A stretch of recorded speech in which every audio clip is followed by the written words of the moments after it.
گزارے کیسے زندگی، آؤ علماء سے پوچھ لیں، آئے جو مشکل پیش کوئی، آؤ علماء سے پوچھ لیں۔ الحمد للہ رب العالمین والصلاة والسلام علی سید الانبیاء والمرسلین، اما بعد فاعوذ باللہ من الشیطان الرجیم، بسم اللہ الرحمن الرحیم۔ پڑھیے الصلاة والسلام علیک یا رسول اللہ وعلی آلک واصحابک یا حبیب اللہ۔ الصلاة والسلام علیک یا نبی اللہ وعلی آلک واصحابک یا نور اللہ۔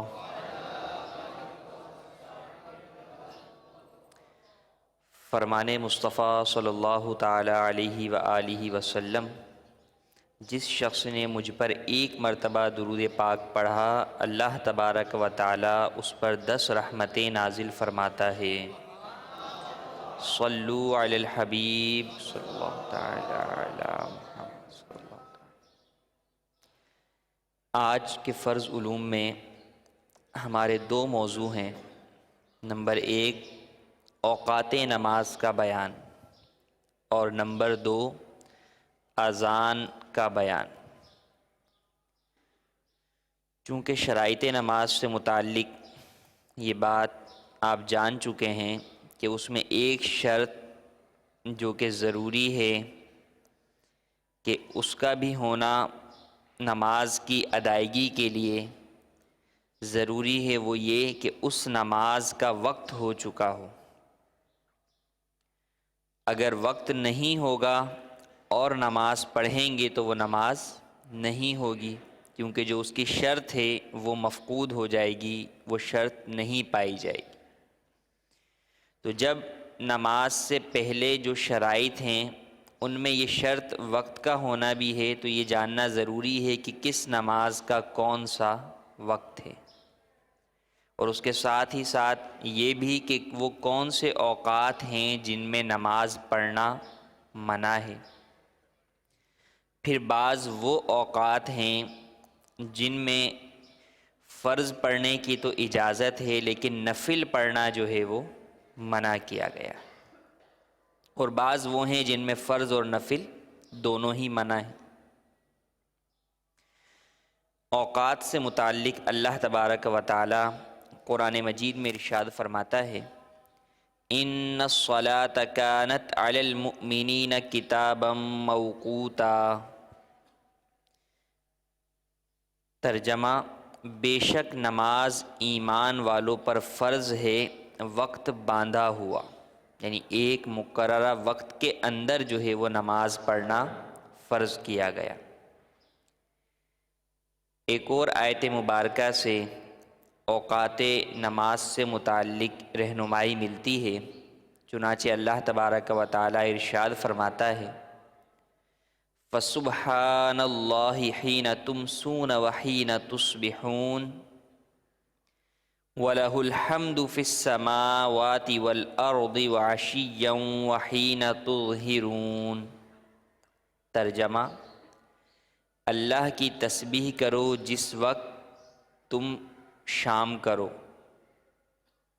یعنی نماز مغرب اور عشاء کہ وہ شام کے اوقات کے اندر آتی ہیں، اور جس وقت صبح ہو اس وقت تسبیح بیان کرو، یعنی نماز فجر، اور اسی کی حمد ہے آسمانوں اور زمین میں، اور پچھلے پہر کو اللہ کی تسبیح کرو، یعنی نماز عصر، اور جب دن ڈھلے اس وقت اللہ کی تسبیح کرو، یعنی نماز ظہر۔ تو اس آیت مبارکہ سے 5 نمازوں کے اوقات کی طرف رہنمائی ملتی ہے۔ حضرت عائشہ رضی اللہ تعالی عنہا سے روایت ہے کہ نماز فجر حضرت آدم علیہ السلام نے پڑھی جب آپ کی توبہ قبول ہوئی، اور نماز ظہر حضرت ابراہیم علیہ السلام نے پڑھی جب آپ نے حکم الہی پر اپنے فرزند کو ذبح کرنے پر عمل کیا تو اس وقت اللہ کی جانب سے حضرت اسماعیل علیہ السلام کے فدیے میں دمبا آ گیا، تو اس شکریہ میں آپ نے نماز ظہر ادا فرمائی۔ اور جب حضرت عزیر علیہ السلام 100 برس کے بعد دوبارہ زندہ ہوئے تو اس وقت آپ نے شکر میں نماز عصر ادا فرمائی۔ نماز مغرب حضرت داؤد علیہ السلام نے اپنی توبہ قبول ہونے پر پڑھی۔ رکعتوں کی جو نیت باندھی تھی وہ 4 باندھی تھی، لیکن 3 پر سلام پھیر دیا، تو یوں نماز مغرب 3 رکعت کی ہو گئی۔ اور نماز عشاء ہمارے پیارے آقا صلی اللہ تعالی علیہ وآلہ وسلم نے ادا فرمائی۔ تو گویا جو نمازیں ہیں اور جن جن اوقات کے اندر ادا کی گئیں، یہ اللہ والوں کی یادیں ہیں جنہیں مسلمان روزانہ ادا کرتا ہے۔ نبی کریم صلی اللہ تعالی علیہ وآلہ وسلم نے بھی کئی احادیث مبارکہ میں نماز کے اوقات کی تفصیل بیان فرمائی ہے۔ چنانچہ ترمذی شریف میں حضرت ابو ہریرہ رضی اللہ تعالیٰ عنہ سے روایت ہے کہ نبی کریم صلی اللہ تعالیٰ علیہ وآلہ وسلم فرماتے ہیں، نماز کے لیے اول اور آخر ہے، یعنی ہر نماز کا اول وقت بھی ہے اور آخری وقت بھی ہے کہ اس کے درمیان میں نماز پڑھی جائے گی۔ فرمایا اول وقت ظہر کا اس وقت ہے کہ آفتاب ڈھل جائے، اور آخر وقت ظہر کا جب عصر کا وقت آ جائے، اور عصر کا آخر وقت کہ سورج کا آفتاب کا قرص جو گولائی ہے اس کی وہ زرد ہو جائے، پیلی ہو جائے، آفتاب جو ہے وہ پیلا نظر آنے لگے، اس پر نظر جو ہے وہ ٹھہرنے لگے۔ اور وقت مغرب کا اول جب آفتاب ڈوب جائے، اور مغرب کا آخری وقت جب شفق ڈوب جائے، اور عشاء کا اول وقت جب شفق ڈوب جائے، یعنی مغرب کا وقت ختم ہوتے ہی عشاء کا وقت شروع ہو جاتا ہے، اور عشاء کا آخری وقت یعنی بلا کراہت والا وقت آدھی رات تک ہے۔ اس حدیث مبارکہ کے اندر نبی کریم صلی اللہ تعالی علیہ وآلہ وسلم نے 4 نمازوں کے اوقات اول اور آخر بیان فرمائے۔ پھر اس میں چند جو ہے وہ الفاظ ذکر کیے گئے شفق وغیرہ کے، اس کی تفصیل آگے عرض کرتے۔ فجر سے متعلق نبی کریم صلی اللہ تعالی علیہ وآلہ وسلم نے ارشاد فرمایا، فجر کی نماز اجالے میں پڑھو کہ اس میں بہت عظیم ثواب ہے۔ ایک اور حدیث میں ارشاد ہے کہ اس سے تمہاری مغفرت ہو جائے گی۔ ایک روایت میں ہے کہ جو فجر کو روشن کر کے پڑھے، اللہ تعالیٰ اس کی قبر اور دل کو منور کرے گا اور اس کی نماز قبول فرمائے گا۔ روشن کرنے سے مراد جو نماز فجر کا وقت ہے، اس وقت میں چونکہ اندھیرا بھی ہوتا ہے اور اجالا بھی ہوتا ہے، تو اندھیرے کے بجائے وقت کے اندر ہی اجالے کے وقت میں نماز ادا کی جائے۔ یہ نہیں کہ جو ہے وہ 8 یا 9 بجے جو ہے وہ فجر پڑھیں کہ جناب بہت اجالا ہو گیا، ایسا نہیں، بلکہ جو وقت ہے اس وقت کے اندر جب روشنی والا وقت آ جائے تو اس وقت نماز ادا کی جائے۔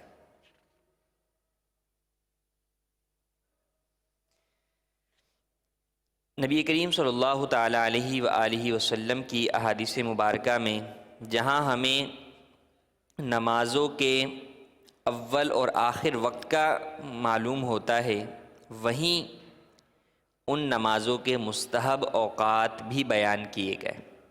جیسے فجر کا جیسے بیان کیا گیا کہ روشن کر کے پڑھیں، یہ مستحب وقت ہے۔ اگر کسی نے فجر کے وقت میں اندھیرے میں بھی نماز پڑھ لی تو نماز ہو جائے گی، لیکن مستحب وقت اجالے میں پڑھنے کا ہے۔ یوں ہی ظہر سے متعلق ارشاد فرمایا کہ ظہر کو ٹھنڈا کر کے پڑھو کہ سخت گرمی جہنم کے جوش سے ہے۔ جہنم نے اپنے رب کے پاس شکایت کی کہ میرے بعض اجزاء بعض کو کھا لیتے ہیں، تو اسے 2 مرتبہ سانس لینے کی اجازت ہوئی، ایک دفعہ سردی میں اور ایک دفعہ گرمی میں۔ جب وہ سانس باہر لیتا ہے تو گرمی آ جاتی ہے، اور جب وہ سانس اندر کھینچتا ہے تو سردی آ جاتی۔ مغرب سے متعلق نبی کریم صلی اللہ تعالیٰ علیہ وآلہ وسلم نے ارشاد فرمایا، میری امت ہمیشہ فطرت پر رہے گی جب تک مغرب میں اتنی تاخیر نہ کرے کہ ستارے نظر آنے لگ جائیں۔ یوں ہی اوقات نماز میں سے جو مکروہ اوقات ہیں یا جو نفل کے حوالے سے مکروہ اوقات ہیں، ان سے متعلق بھی احادیث مبارکہ ہیں۔ حضرت ابو ہریرہ رضی اللہ تعالی عنہ سے روایت ہے کہ نبی کریم صلی اللہ تعالی علیہ وآلہ وسلم فرماتے ہیں، جب فجر طلوع کر آئے، یعنی فجر کا وقت شروع ہو جائے، صبح صادق طلوع ہو جائے، تو کوئی نفل نماز نہیں سوائے 2 رکعت فجر کے۔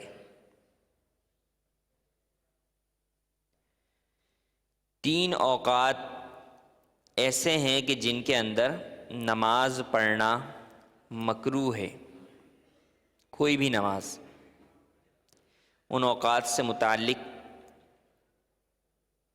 نبی کریم صلی اللہ تعالیٰ علیہ وآلہ وسلم نے ارشاد فرمایا کہ آفتاب یعنی سورج شیطان کے سینگ کے ساتھ طلوع کرتا ہے، جب بلند ہو جاتا ہے تو شیطان اس سے جدا ہو جاتا ہے، پھر جب سورج سر کی سیدھ پر آ جاتا ہے تو شیطان دوبارہ سورج کے قریب آ جاتا ہے، اور جب سورج ڈھل جاتا ہے تو شیطان پھر ہٹ جاتا ہے، پھر جب غروب ہونا چاہتا ہے تو شیطان اس کے قریب ہو جاتا ہے، اور جب غروب ہو جاتا ہے تو جدا ہو جاتا ہے۔ تو فرمایا کہ ان 3 وقتوں میں نماز نہ پڑھو۔ مفتی احمد یار خان نعیمی رحمۃ اللہ تعالی علیہ اس حدیث مبارک کی شرح میں فرماتے ہیں، یعنی ایک شیطان سورج نکلتے وقت سورج کے سامنے اس طرح کھڑا ہو جاتا ہے کہ سورج اس کے دونوں سینگوں کے درمیان معلوم ہو، تاکہ اپنے دوسرے شیاطین کو وہ یہ دکھائے کہ سورج کی پوجا کرنے والے مجھے پوج رہے ہیں، کیونکہ ان 3 اوقات کے اندر جو لوگ سورج کی پرستش و عبادت کرتے ہیں وہ سورج کو دیکھ کر عبادت کرتے ہیں، تو شیطان کھڑا ہو کر گویا یہ دکھاتا ہے کہ یہ سورج کی نہیں بلکہ میری عبادت کر رہے ہیں۔ مسلمانوں کو اس وقت سجدہ حرام ہے تاکہ مشرکوں سے مشابہت نہ ہو اور شیطان یہ نہ کہہ سکے کہ مسلمان مجھے سجدہ کر رہا ہے۔ یہ تھی احادیث مبارکہ جن کے ذریعے سے ہمیں رہنمائی ملتی ہے کہ نماز کے اول و آخر کے اوقات کیا ہیں، ان کے مستحب اوقات کیا ہیں، مکروہ اوقات کیا ہیں، اور وہ کون سے اوقات مکروہہ ہیں جن میں کوئی بھی نماز پڑھنے کی اجازت نہیں ہے۔ نماز کے اوقات تشریعی ہیں۔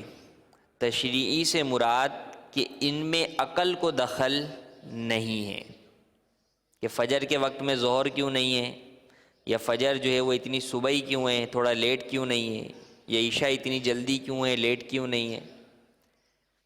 تو ان میں عقل کو دخل نہیں ہے۔ جو حکم شریعت بیان کر دیا گیا اسی پر عمل کرنا ضروری ہے۔ اللہ تبارک و تعالیٰ کے ہر کام میں حکمتیں ضرور موجود ہیں، لیکن ہم انہیں حکمتوں کو جان سکیں یہ ضروری نہیں۔ بہت ساری جگہوں پر علماء حکمتیں بیان کر دیتے ہیں، لیکن حقیقت یہ ہے کہ مسلمان نے جب اسلام قبول کر لیا تو اسلام کے معنی ہے اپنی گردن خم کر دینا۔ تو اسلام قبول کر کے بندہ مومن، بندہ مسلمان اللہ تبارک و تعالیٰ کے ہر حکم کے آگے اپنی گردن، اپنا سر تسلیم خم کر دیتا ہے، اس کی وجہ میں نہیں پڑتا۔ یہی کامل مومن کی علامت ہے۔ اب اوقات نماز سے متعلق فقہی مسائل جو ہے وہ عرض کرنے کی کوشش کروں گا۔ فجر کی نماز کا وقت کیا ہے؟ صبح صادق طلوع ہونے سے لے کر سورج کی کرن چمکنے تک یہ پورا کا پورا وقت فجر کا وقت ہے۔ نوٹ کر لیجئے، طلوع صبح صادق سے سورج کی کرن چمکنے تک مکمل وقت فجر کا ہے۔ اب صبح صادق کیا ہے؟ جب اس کی تفصیل بیان جو ہے وہ کی جا رہی ہے کہ جو لوگ کسی ایسی جگہ پر پہنچ جائیں جہاں پر انہیں اوقات نماز سے متعلق جدید سہولیات جو ہے وہ موجود نہ ہوں، اوقات نماز کا نقشہ جو ہے وہ پاس نہ ہو، تو پھر ان چیزوں کے ذریعے سے اوقات نماز سمجھنے کی ضرورت پڑے گی اور اس وقت یہ کام آئیں۔ ورنہ عام حالات میں شہروں میں جو ہماری صورتحال ہے، تو اب جو ہے وہ علماء توقیت نے پورے نقشے جو ہے وہ سالہ سال کے بنا دیے ہیں، جس میں آپ کو گھڑی کے ٹائم کے اعتبار سے وقت بتا دیا ہے کہ اتنے منٹ اتنے سیکنڈ پر فلاں وقت شروع ہوتا ہے اور اتنے منٹ اتنے سیکنڈ پر ختم ہو جاتا ہے۔ لیکن جہاں یہ چیزیں موجود نہ ہوں تو وہاں پھر جو ہے وہ یہ ان کے پیچھے بھی وہ جو بتائے گئے ہیں ان کے پیچھے بھی یہی احکام موجود ہیں۔ تو جیسے بیان کیا گیا کہ وقت فجر طلوع صبح صادق سے آفتاب کی کرن چمکنے تک ہے۔ اب آفتاب کا چمکنا یہ تو ہر کسی کو معلوم ہے، یعنی ختم فجر کا وقت کب ہو رہا ہے یہ تو ہر کوئی اندازہ کر سکتا ہے۔ باہر نکلے گا تو سورج نظر آ جائے گا یا اس کی کرن چمکتی ہوئی نظر آ جائے گی۔ لیکن صبح صادق یہ کیا چیز ہے؟ اس کا کیسے معلوم کیا جائے کہ صبح صادق ہو گئی ہے؟ تو علماء نے بتایا کہ صبح صادق ایک روشنی ہے کہ مشرق کی جانب سے، ایسٹ مشرق کی جانب سے جہاں آج آفتاب طلوع ہونے والا ہے۔ آفتاب مشرق سے طلوع کرتا ہے، مشرق سے نکلتا ہے، تو جہاں سے آج آفتاب نے نکلنا ہے وہاں سے اس کے اوپر آسمان کے کنارے میں یہ ایک روشنی دکھائی دیتی ہے، اور وہ روشنی بڑھتی جاتی ہے حتیٰ کہ سارے آسمان پر پھیل جاتی ہے اور زمین پر اجالا ہو جاتا ہے۔ یہ صبح صادق کی تعریف ہے۔ پھر ایک صبح کاذب بھی ہوتی ہے، سچی صبح، صادق مطلب سچی صبح، اور کاذب مطلب جھوٹی صبح. تو ایک صبح کاذب ہوتی ہے جو کہ صبح صادق سے پہلے پائی جاتی ہے. وہ اس لیے بیان کی جا رہی ہے تاکہ اس کی وجہ سے شبہ نہ ہو. چنانچہ صبح صادق نکلنے سے پہلے آسمان کے بیچ میں ایک سفیدی ظاہر ہوتی ہے جس کے نیچے سارا افق سیاہ ہوتا ہے. یہ صبح کاذب ہوتی ہے. اس سے وقت فجر اس سے شروع نہیں ہوتا. صبح صادق صبح کاذب کے نیچے سے پھوٹ کر جنوباً اور شمالاً دونوں طرف پھیل کر اوپر کی جانب بڑھتی ہے، اور اس سے جو ہے وہ وقت فجر جو ہے وہ صبح صادق سے طلوع کر جاتا ہے.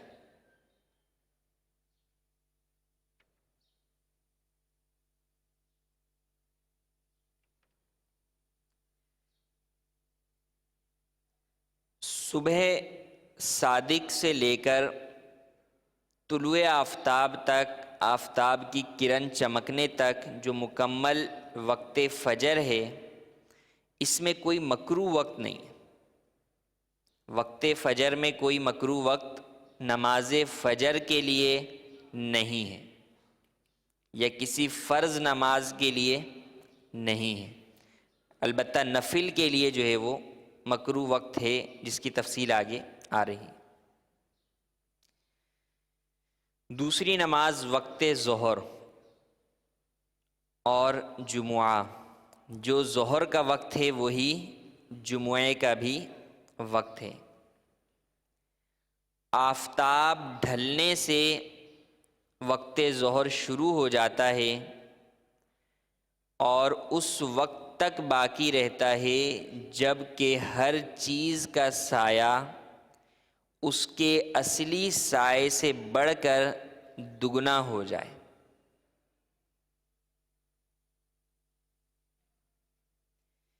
آفتاب کا ڈھلنا زوال کہلاتا ہے، اور آفتاب ڈھلنے سے پہلے جب سورج سر پر ہوتا ہے،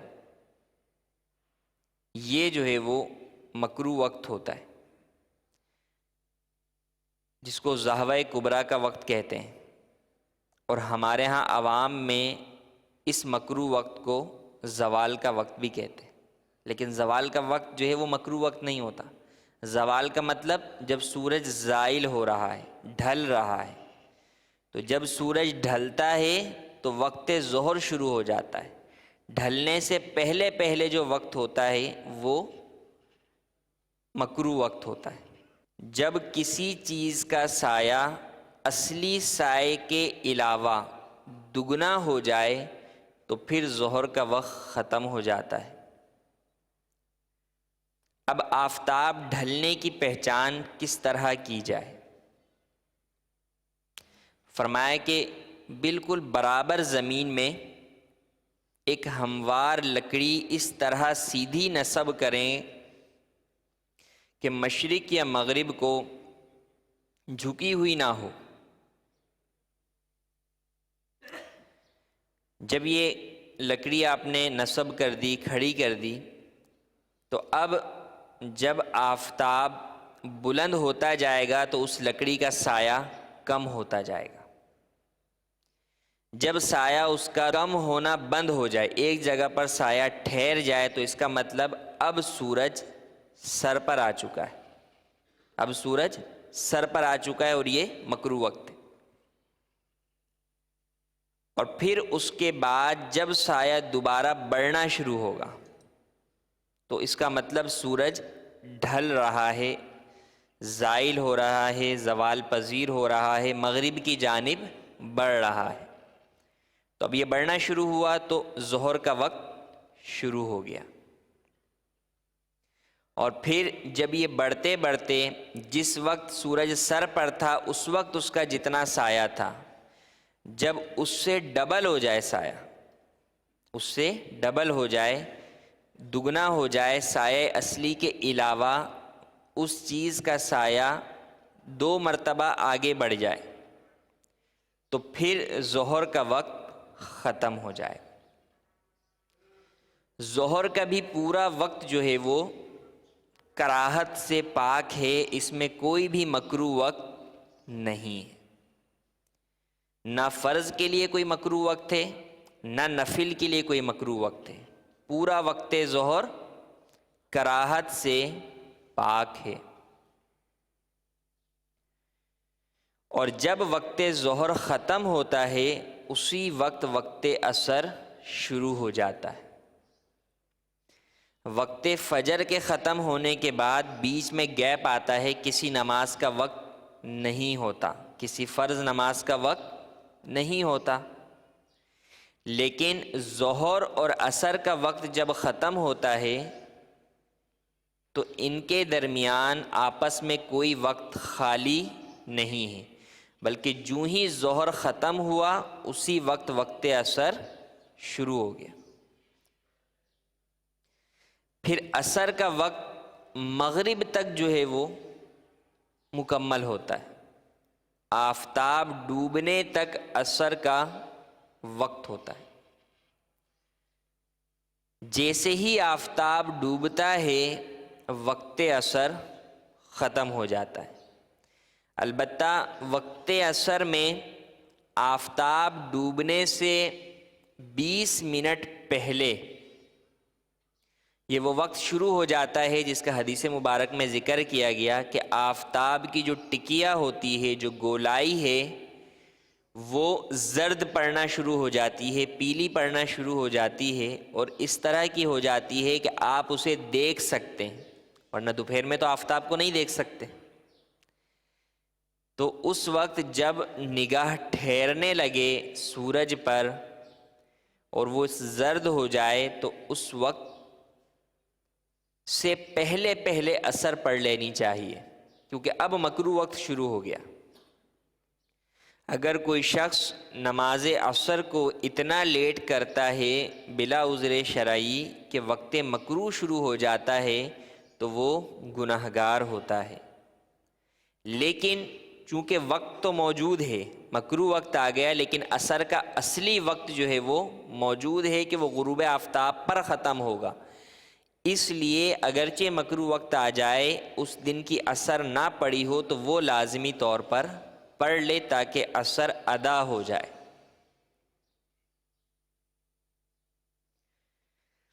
اور جس طرح ظہر اور عصر کے درمیان کوئی خالی وقت نہیں تھا، ظہر ختم ہوتے ہی عصر کا وقت شروع ہوتا تھا، یوں ہی عصر کا وقت ختم ہوتے ہی مغرب کا وقت شروع ہو جاتا ہے۔ غروب آفتاب پر عصر کا وقت ختم ہوتا ہے اور غروب آفتاب سے ہی مغرب کا وقت شروع ہو جاتا ہے۔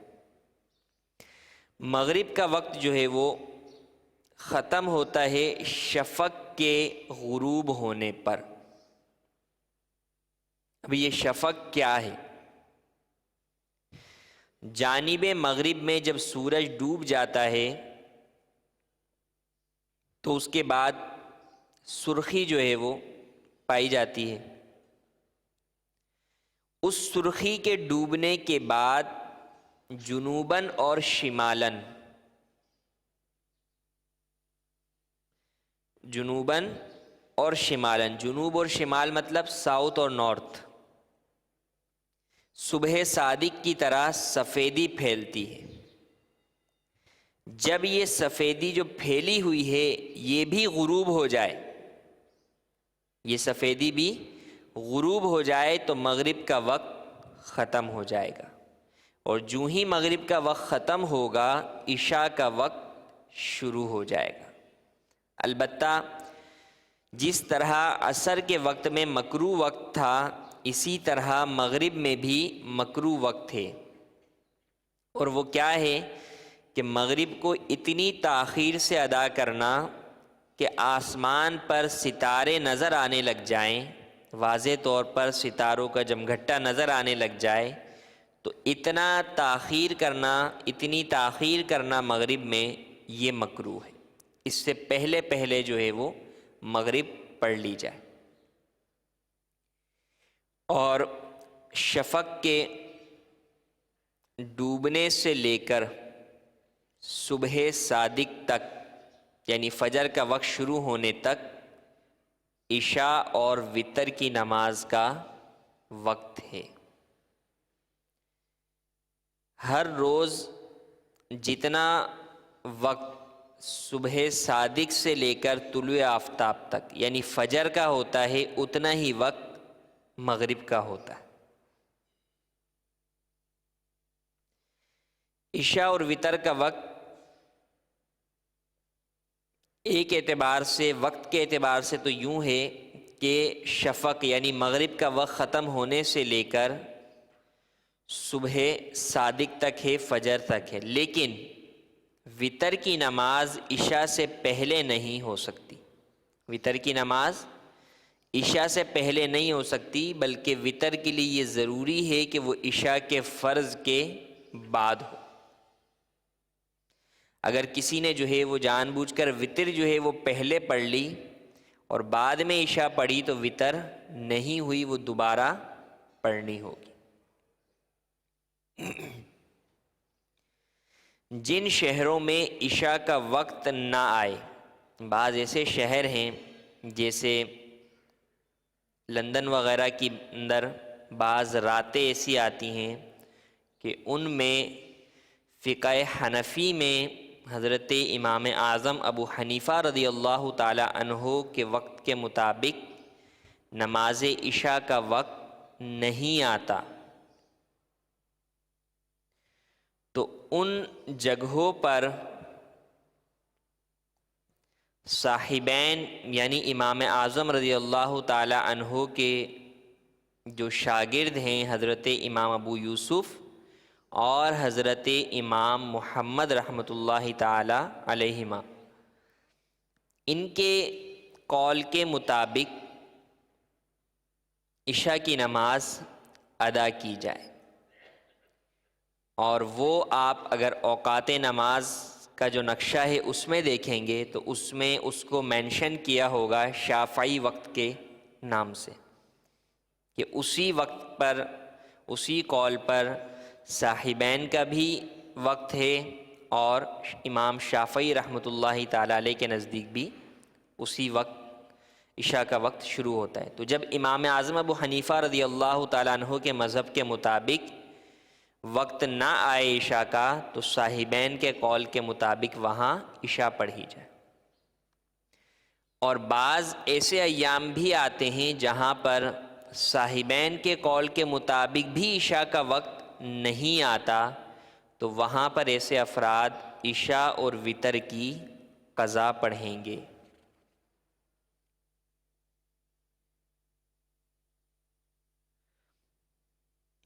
اوقات مستحبہ، یہ تو اوقات بیان ہوئے کہ جن اوقات کے اندر نماز پڑھیں گے تو نماز ہو جائے گی، ابتدائی وقت اور انتہائی وقت۔ اوقات مستحبہ میں یہ ہے کہ فجر میں تاخیر کرنا مستحب ہے، یعنی جب خوب اجالا ہو جائے، زمین روشن ہو جائے تو اس وقت شروع کرے نماز فجر۔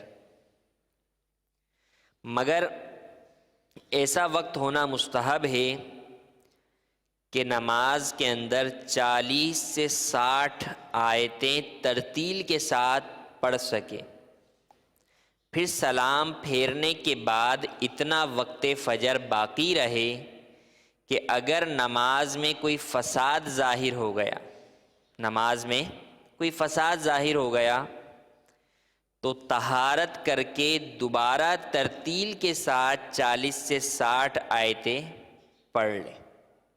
یعنی نماز ایسے وقت میں شروع کی جائے کہ نماز ختم ہونے کے بعد اتنا وقت باقی ہو کہ پتہ چلا مثال کے طور پر کہ جو ہے وہ امام کے یا خود اپنے کوئی انفرادی طور پر پڑھ رہا ہے، نماز پڑھ لی، اب پتہ چلا کہ جو ہے وہ کپڑوں میں نجاست لگی ہوئی تھی، تو اب وہ نجاست پاک کر کے دوبارہ نماز پڑھے تو اسی ترتیب کے مطابق کہ ترتیل کے ساتھ 40 سے 60 آیتیں دوبارہ پڑھ سکے، اتنا وقت چھوڑ کر اس سے پہلے جو ہے وہ پڑھے نماز فجر۔ اور اتنی تاخیر کرنا فجر میں کہ طلوع آفتاب کا شک ہو جائے، پتہ نہیں آفتاب جو ہے وہ نکل گیا ہے نہیں نکلا ہے، تو اتنی تاخیر کرنا مکروہ ہے، کیونکہ اگر آفتاب نکل جائے گا تو نماز قضا ہو جائے گی۔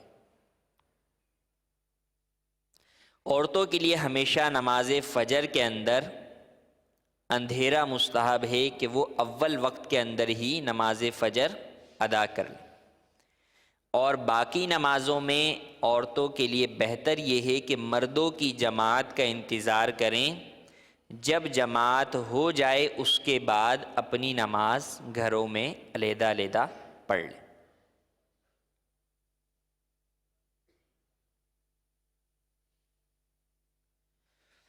جاڑوں کی ظہر میں یعنی سردیوں کی ظہر میں جلدی کرنا مستحب ہے، اور گرمیوں میں تاخیر سے پڑھنا مستحب ہے۔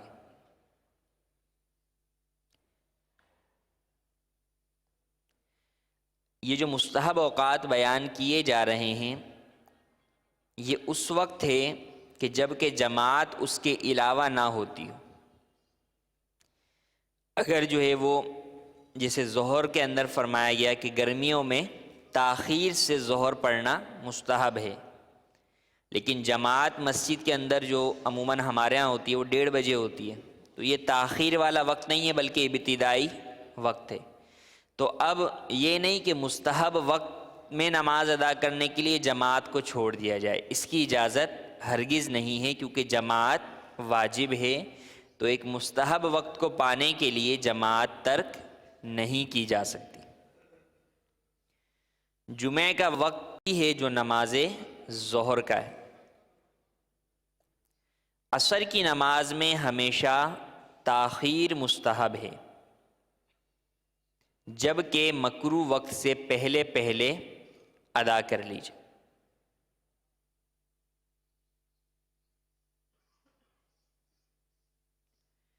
نماز مغرب میں ہمیشہ تعجیل یعنی جلدی پڑھنا مستحب ہے، روز ابر کے علاوہ، یعنی بادل وغیرہ چھائے ہوئے ہیں تو اس دن کے علاوہ عام دنوں میں ہمیشہ جلدی پڑھی جائے، اور اگر بلا عذر اتنی تاخیر کی کہ ستارے نظر آنے لگ جائیں تو مکروہ تحریمی ہے۔ عشاء کی نماز میں تہائی رات تک تاخیر مستحب ہے، 1/3 رات تک تاخیر مستحب ہے، اور آدھی رات تک نماز عشاء کو مؤخر کرنا مباح ہے، جبکہ آدھی رات ہونے سے پہلے پہلے فرض پڑ چکے، اور اتنی تاخیر کہ آدھی رات سے زیادہ ہو جائے، رات ڈھل جائے، یہ مکروہ ہے۔ نماز عشاء سے متعلق ایک اور مسئلہ کہ نماز عشاء سے پہلے سونا اور نماز عشاء کے بعد دنیا کی باتیں کرنا، قصے کہانی کہنا سننا مکروہ ہے۔ ضروری باتیں، تلاوت قرآن مجید، ذکر الہی، دینی مسائل اور صالحین کے واقعات اور مہمان سے بات چیت کرنے میں حرج نہیں ہے۔ یوں ہی طلوع فجر سے طلوع آفتاب تک ذکر الہی کے سوا ہر بات مکروہ ہے۔ جو شخص جاگنے پر اعتماد رکھتا ہو اس کو وتر آخری رات میں پڑھنا مستحب ہے، ورنہ سونے سے پہلے ہی پڑھ لے۔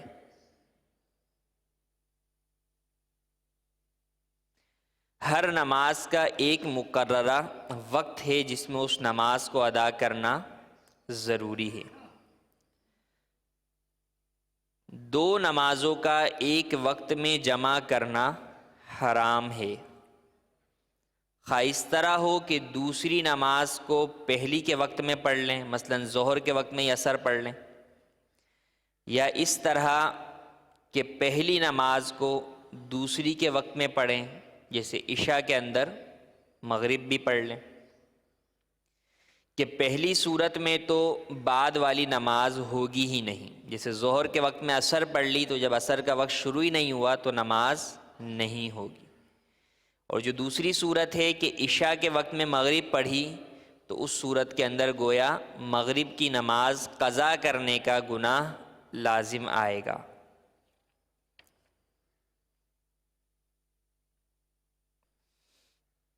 اوقات مکروہہ، تین اوقات ایسے ہیں جن میں کوئی بھی نماز جائز نہیں، نہ فرض، نہ واجب، نہ نفل، نہ ادا، نہ قضا، نہ سجدہ تلاوت، نہ سجدہ سہو۔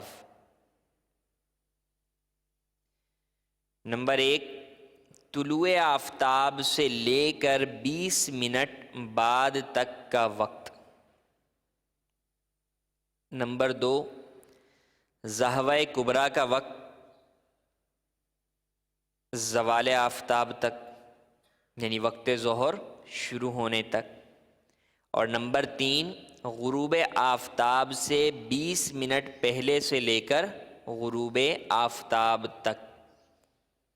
ان تینوں اوقات میں کوئی بھی نماز جائز نہیں ہے، البتہ غروب آفتاب سے جو پہلے 20 منٹ ہیں ان میں ایک نماز کی صرف اجازت ہے، اور وہ کب ہے؟ جب اسی دن کی عصر اگر نہ پڑی ہو تو وہ اس 20 منٹ میں پڑھ سکتے ہیں، اس کے علاوہ کسی نماز کی بھی اجازت نہیں ہے۔ اب یہ اوقات جب بیان کر دیے گئے مکروہ اوقات، بسا اوقات آپ دیکھتے ہیں کہ مسجد میں کوئی بھی شخص آتا ہے نماز کے لیے فجر کے اندر، تو مکروہ وقت شروع ہو چکا ہوتا ہے، وہ نماز پڑھ رہا ہوتا ہے، تو اس میں علماء نے فرمایا کہ اگر کوئی عوام میں سے اس طرح مکروہ وقت میں نماز ادا کر رہا ہے تو اسے روکے نہیں، نماز اسے پڑھنے دیں۔ تو ہوتا ہے نا بالکل جاہل افراد کہ انہیں آپ سمجھائیں گے تو جو ہے وہ جھگڑا بھی کریں گے، تو انہیں نماز پڑھنے دیں، نماز پڑھنے کے بعد انہیں سمجھا دیں کہ یہ مکروہ وقت تھا، اس میں نماز درست نہیں ہے، آپ توبہ بھی کر لیں اور اپنی اس نماز کو دوبارہ بھی ادا کر لیں۔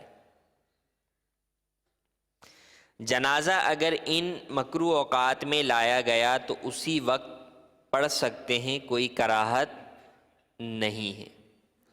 ہاں اگر پہلے سے جنازہ تیار موجود تھا اور پھر بلا وجہ لیٹ کیا یہاں تک کہ مکروہ وقت آ گیا تو اب جو ہے وہ جنازہ نہیں پڑھیں گے بلکہ مکروہ وقت ختم ہونے کا انتظار کریں گے۔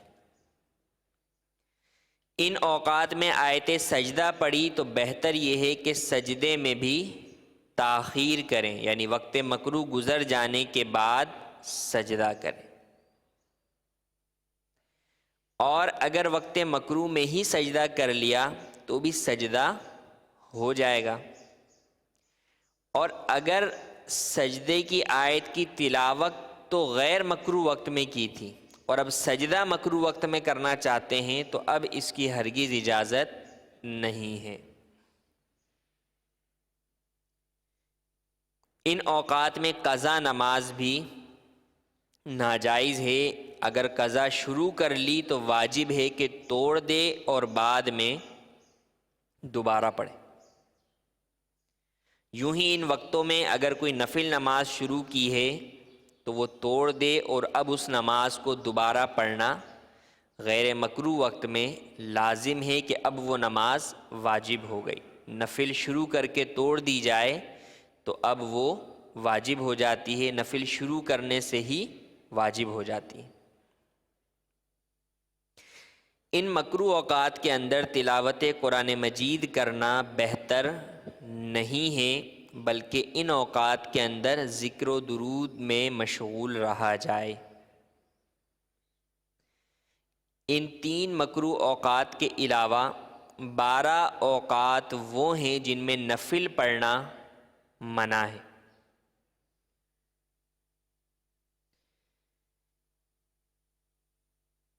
طلوع فجر سے طلوع آفتاب تک، نوٹ کر لیں، نوافل کے لیے مکروہ اوقات: نمبر 1، طلوع فجر سے طلوع آفتاب تک کوئی نفل نماز پڑھنے کی اجازت نہیں ہے، صرف سنت فجر پڑھ سکتے ہیں، اس کے علاوہ کوئی نفل نماز اس وقت میں نہیں پڑھ سکتے۔ قضا البتہ پڑھ سکتے۔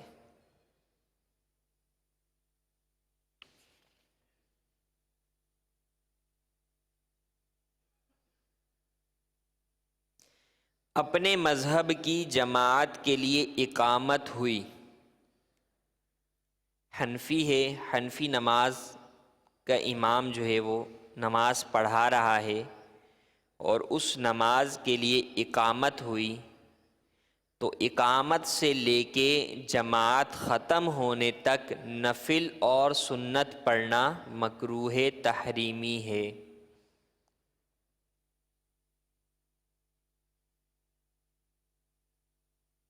جیسے ظہر میں آئے، مسجد کے اندر اقامت شروع ہو گئی، تو اب آپ سوچ رہے ہیں کہ جو ہے وہ ظہر کی 4 سنتیں قبلیہ ادا کر لوں اور پھر اس کے بعد جو ہے وہ دوسری رکعت تک تو امام صاحب کے ساتھ شامل ہو ہی جاؤں گا، تو ہرگز ایسا کرنے کی اجازت نہیں ہے۔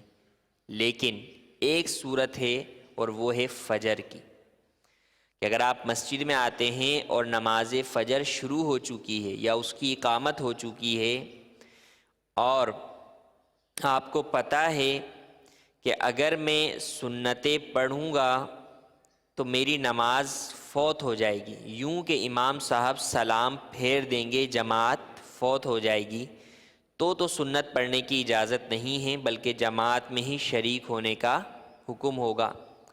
لیکن اگر یہ اندازہ ہے کہ میں امام صاحب کے ساتھ شامل ہو جاؤں گا، سنتیں پڑھنے کے بعد بھی امام صاحب کے ساتھ شامل ہو جاؤں گا، حتیٰ کہ ہو سکتا ہے قعدہ اخیرہ میں شامل ہو جاؤں، تو حکم یہ ہے کہ پہلے سنت فجر ادا کریں اور پھر امام کے ساتھ جماعت میں شامل ہوں۔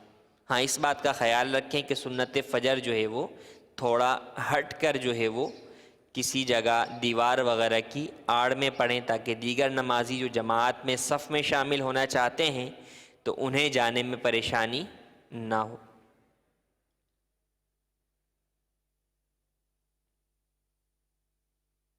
نماز عصر پڑھنے کے بعد سے لے کر آفتاب زرد ہونے تک، اس وقت میں بھی کوئی نفل نماز جائز نہیں۔ نماز عصر سے پہلے تو آپ پڑھ سکتے ہیں، نماز عصر کے بعد جو ہے وہ کوئی نفل نماز نہیں پڑھ سکتے۔ آفتاب زرد ہونے تک اس لیے کہا کیونکہ آفتاب زرد ہونے کے بعد جو 20 منٹ مکروہ وقت ہے وہ نفل کا نہیں، وہ تو سب کے لیے مکروہ وقت ہے۔ تو ابھی ہم بیان کر رہے ہیں نفل کے لیے جو خاص مکروہ وقت ہے۔ یوں ہی غروب آفتاب سے فرض مغرب تک، سورج غروب ہونے کے بعد مغرب کے فرض پڑھنے سے پہلے نفل پڑھنا مکروہ ہے۔ نمبر 5، جس وقت امام اپنی جگہ سے خطبہ جمعہ کے لیے کھڑا ہو، اس وقت سے فرض جمعہ ختم ہونے تک نماز نفل مکروہ ہے، یہاں تک کہ جمعے کی سنتیں بھی اس وقت میں پڑھنے کی اجازت نہیں۔ نمبر 6، عین خطبے کے وقت اگرچہ پہلا خطبہ ہو یا دوسرا، جمعے کا ہو یا عیدین کا ہو، خطبے کے وقت کسی بھی نفل نماز پڑھنے کی اجازت نہیں ہے، حتیٰ کہ قضا نماز بھی اس وقت جائز نہیں ہے۔ جو شخص صاحب ترتیب ہوتا ہے اس کے لیے خطبہ جمعہ کے وقت قضا نماز پڑھنے کی اجازت ہے۔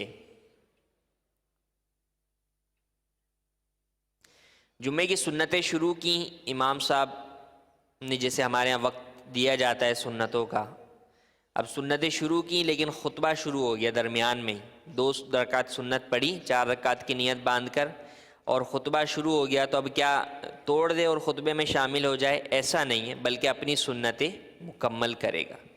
اس بات کا خیال رکھا جائے کہ جیسے باہر سے افراد آتے ہیں، انہیں پتہ ہے کہ اب وقت اتنا نہیں ہے، میں اگر نیت باندھوں گا تو درمیان میں ہی جو ہے وہ وقت خطبے کا شروع ہو جائے گا، تو اس وقت پھر سنت شروع نہیں کرنی چاہیے، بلکہ امام کے ساتھ خطبہ جو ہے وہ سنا جائے۔ نمبر 7، نماز عیدین سے پہلے نفل پڑھنا مکروہ ہے، خواہ گھر میں پڑھے یا عیدگاہ اور مسجد میں پڑھے، دونوں مکروہ ہیں۔ نمبر 8، نماز عیدین کے بعد عیدگاہ یا مسجد میں نفل پڑھنا مکروہ ہے، گھر میں پڑھنا مکروہ نہیں۔ نمبر 9، عرفات میں جو ظہر اور عصر ملا کر پڑھتے ہیں اور اس کی مکمل شرائط ہیں، ان کے درمیان میں نفل اور سنت پڑھنا مکروہ ہے۔ یوں ہی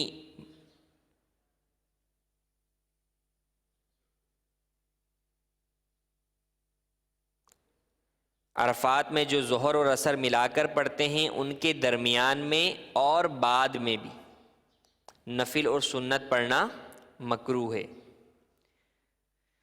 10 نمبر، مزدلفہ میں جو مغرب اور عشاء جمع کیے جاتے ہیں، مزدلفہ میں عشاء کے وقت میں مغرب بھی پڑھی جاتی ہے، تو عشاء اور مغرب کے فرضوں کے درمیان نفل اور سنت پڑھنا مکروہ ہے، بعد میں مکروہ نہیں۔ فرض نماز کا وقت تنگ ہو تو ہر نماز یہاں تک کہ سنت فجر اور ظہر بھی مکروہ ہے۔ اب وقت ہی اتنا ہے کہ یا تو آپ جو ہے وہ فرض نماز پڑھ لیں گے یا سنت پڑھ لیں گے، تو اب فرض چھوڑ کر سنت پڑھنا ہرگز عقل مندی نہیں ہے کہ فرض چھوڑیں گے تو نماز قضا ہو جائے گی، تو اس صورت میں بھی نفل پڑھنا مکروہ ہے، بلکہ فرض ادا کر کے نماز کو قضا ہونے سے بچانا لازم ہے۔ اور نمبر 12، جس بات سے دل بٹے، خیال جو ہے وہ منتشر ہو اور اسے دور کر سکتا ہے، تو اسے دور کیے بغیر ہر نماز مکروہ ہے، چاہے فرض ہو یا نفل ہو یا اور کوئی۔ مثلا استنجا کی حاجت ہے، شدت ہے، تو اب اس صورت کے اندر نماز پڑھنا مکروہ ہے، بلکہ اولاً جو ہے وہ فارغ ہو لے تاکہ خشوع و خضوع کے ساتھ رب کی بارگاہ میں حاضر ہو کر نماز ادا کر سکے۔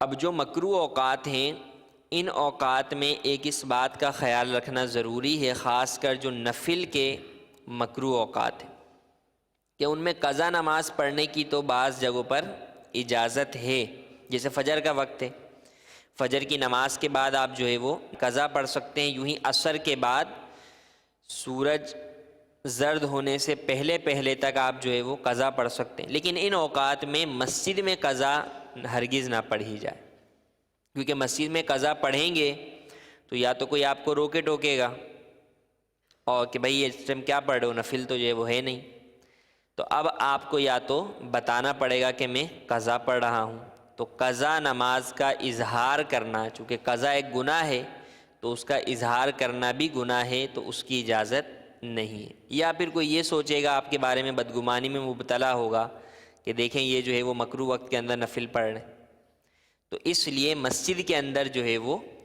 ان اوقات کے اندر قضا نہ پڑھیں، ہاں گھر میں علیحدہ پڑھ رہے ہیں تو اس صورت میں کوئی حرج نہیں ہے۔ یہ تھا مختصر جو ہے وہ بیان اوقات نماز سے متعلق۔ دوسرا موضوع ہمارا ہے اذان کا بیان۔ اللہ تبارک و تعالی قرآن مجید میں ارشاد فرماتا ہے وَمَنْ أَحْسَنُ قَوْلًا مِّمَّنْ دَعَا إِلَى اللَّهِ وَعَمِلَ صَالِحًا وَقَالَ إِنَّنِي مِنَ الْمُسْلِمِينَ۔ ترجمہ: اس سے اچھی کس کی بات جو اللہ کی طرف بلائے اور نیک کام کرے اور یہ کہے کہ میں مسلمان ہوں۔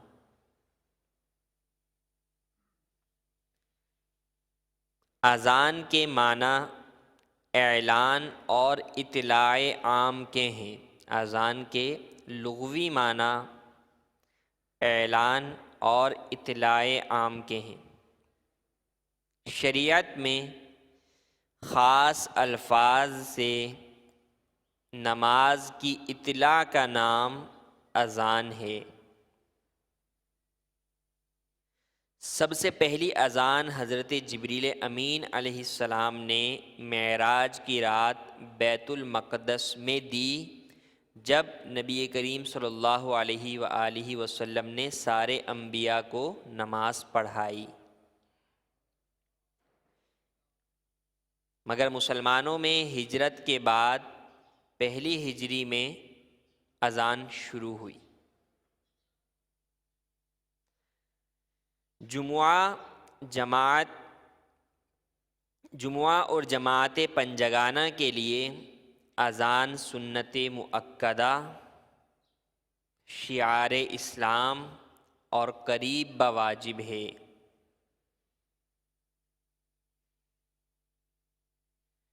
نماز پنجگانہ اور جمعہ کے علاوہ کسی نماز کے لیے اذان سنت نہیں۔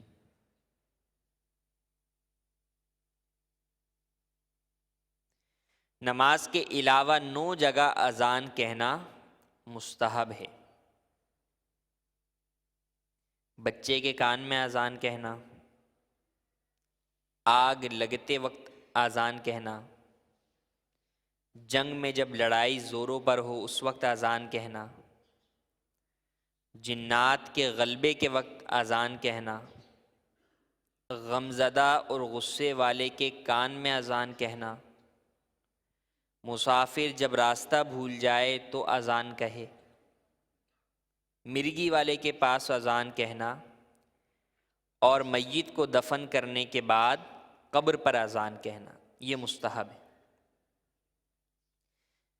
مرقات میں ہی حضرت علی مرتضیٰ رضی اللہ تعالیٰ عنہ فرماتے ہیں ایک دن نبی کریم صلی اللہ علیہ وسلم نے مجھے غمگین پایا، فرمایا اے علی اپنے کان میں کسی سے اذان کہلوا لو۔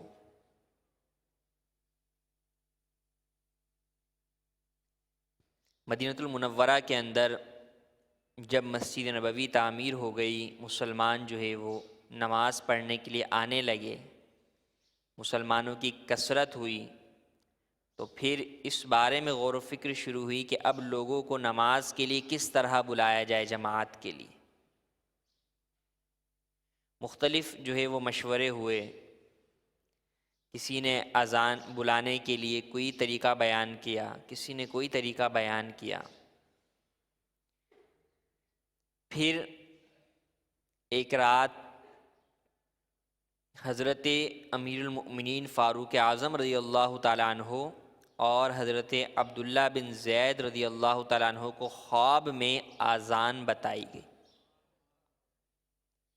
صبح انہوں نے یہ خواب نبی کریم صلی اللہ علیہ وسلم کی بارگاہ میں عرض کیا، تو آپ علیہ الصلاۃ والسلام نے فرمایا یہ خواب حق ہے، اور حضرت عبداللہ بن زید سے فرمایا کہ جاؤ حضرت بلال رضی اللہ تعالیٰ عنہ کو جا کر یہ الفاظ بتا دو تاکہ وہ اذان کہیں، کیونکہ ان کی آواز تم سے زیادہ بلند ہے۔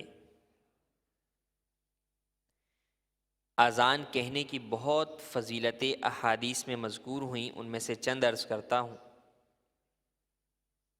نبی کریم صلی اللہ تعالیٰ علیہ وآلہ وسلم نے ارشاد فرمایا مؤذن کی جہاں تک آواز پہنچتی ہے اس کے لیے مغفرت کر دی جاتی، اور ہر تر و خشک جس نے اس کی آواز سنی اس کی تصدیق کرتا ہے۔ بخاری و مسلم کی حدیث مبارک ہے، حضرت ابو ہریرہ رضی اللہ تعالیٰ عنہ سے روایت ہے کہ نبی کریم صلی اللہ علیہ وسلم نے ارشاد فرمایا، جب اذان کہی جاتی ہے شیطان گوز مارتا ہوا بھاگتا ہے، یہاں تک کہ اذان کی آواز اسے نہ پہنچے اتنا دور چلا جاتا ہے۔ جب اذان پوری ہوتی ہے چلا آتا ہے، پھر اقامت کہی جاتی ہے پھر بھاگ جاتا ہے، پھر جب اقامت پوری ہو جاتی ہے تو پھر آ جاتا ہے، اور پھر نماز میں خطرہ ڈالتا ہے، کہتا ہے فلاں بات یاد کر، فلاں بات یاد کر، یہاں تک کہ جو بات آدمی کو پہلے یاد نہیں ہوتی وہ نماز میں یاد آ جاتی ہے، اور پھر آدمی یہ بات بھول جاتا ہے کہ نماز میں کتنی رکعتیں ہوئیں یا کیا چیز کتنی رہ گئی۔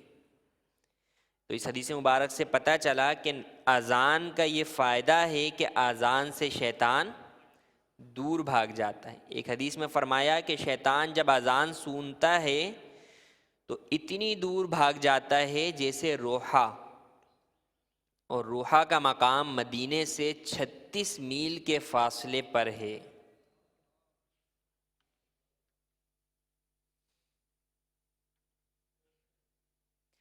اذان سننا، اذان دینے سے متعلق جو بھی فضیلتیں ہیں، فرمایا کہ یہ اس کے ساتھ ہیں جو کہ بغیر اجرت کے ثواب کی نیت سے اذان دے۔ اذان کا جواب دینا بھی واجب ہے۔ اذان کا جواب دینا دو طرح سے، ایک تو یوں کہ اذان کے جو الفاظ مؤذن کہتا جائے سننے والا ان الفاظ کو دہراتا جائے، اور اس میں ہر کلمے کے بدلے نیکیاں ہیں۔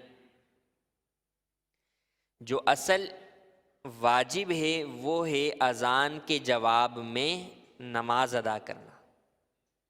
اذان کا اصل جواب یہ ہے کہ مؤذن حی علی الصلاح کہہ کر نماز کی طرف بلا رہا ہے، تو یہ تو نہ ہو کہ اذان کا جواب زبان سے دے دیں اور نماز نہ پڑھنے آئیں۔ تو اذان کا جواب زبان سے دینے کے ساتھ ساتھ جہاں نیکیاں کمائیں ڈھیر ساری، وہیں چل کر مسجد میں آ کر باجماعت نماز بھی ادا کریں، یہی حقیقتاً اذان کا جواب ہے جس کا پورا کرنا واجب ہے۔ اذان عرف شرع میں خاص قسم کا اعلان ہے جو خاص کلمات پر موجود ہے، وہ سبھی جانتے ہیں۔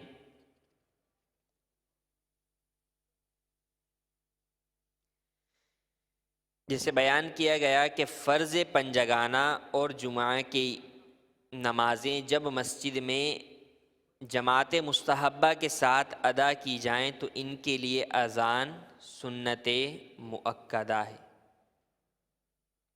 مسجد میں بغیر اذان اور اقامت کے جماعت پڑھنا، یعنی جماعت کے ساتھ نماز پڑھنا، یہ مکروہ ہے۔ قضا نماز مسجد میں پڑھے تو ہرگز اذان نہ کہے۔ اگر کوئی شخص شہر میں گھر میں نماز پڑھتا ہے، مسجد میں نہیں آ سکتا، معذور ہے، اور گھر میں نماز ادا کرتا ہے، یا خواتین گھر میں نماز ادا کرتی ہیں، تو انہیں اذان کی حاجت نہیں، کیونکہ جو محلے کی مسجد کی اذان ہے وہی کافی ہے۔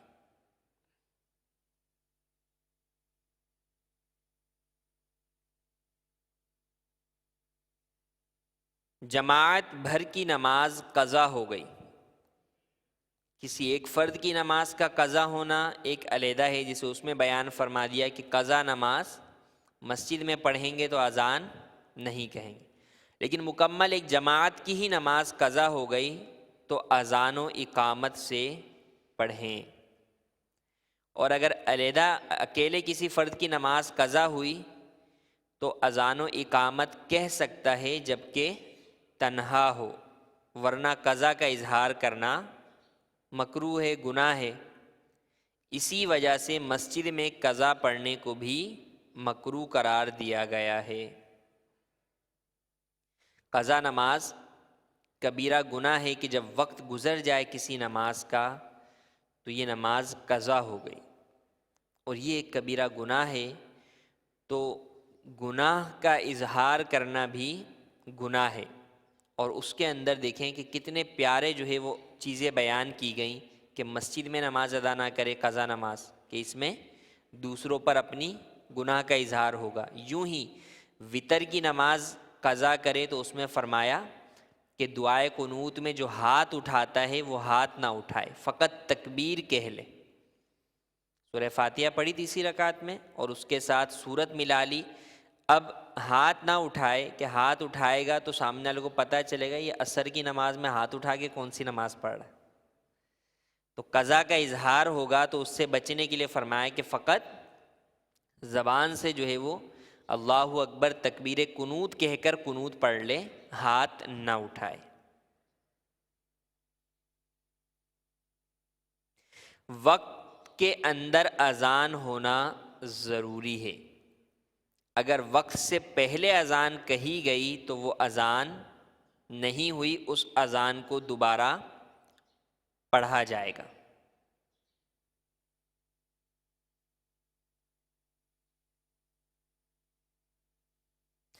اذان کا مستحب وقت وہی ہے جو کہ نمازوں کا وقت مستحب بیان کیا گیا ہے۔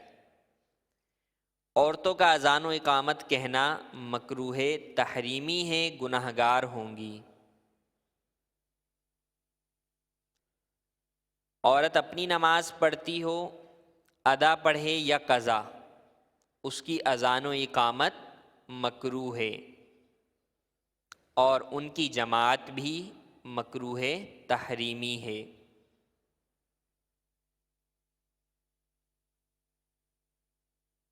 خنثی، فاسق، نشے والا اور پاگل اور ناسمجھ بچہ اور جنبی جس پر غسل فرض ہو، اس کی اذان مکروہ ہے۔ اگر یہ اذان دیں گے تو ان کی اذان کا اعادہ کیا جائے گا، اس کو دوبارہ دلوایا جائے گا۔ بچہ ہے لیکن سمجھدار بچہ ہے تو وہ اذان دے سکتا ہے۔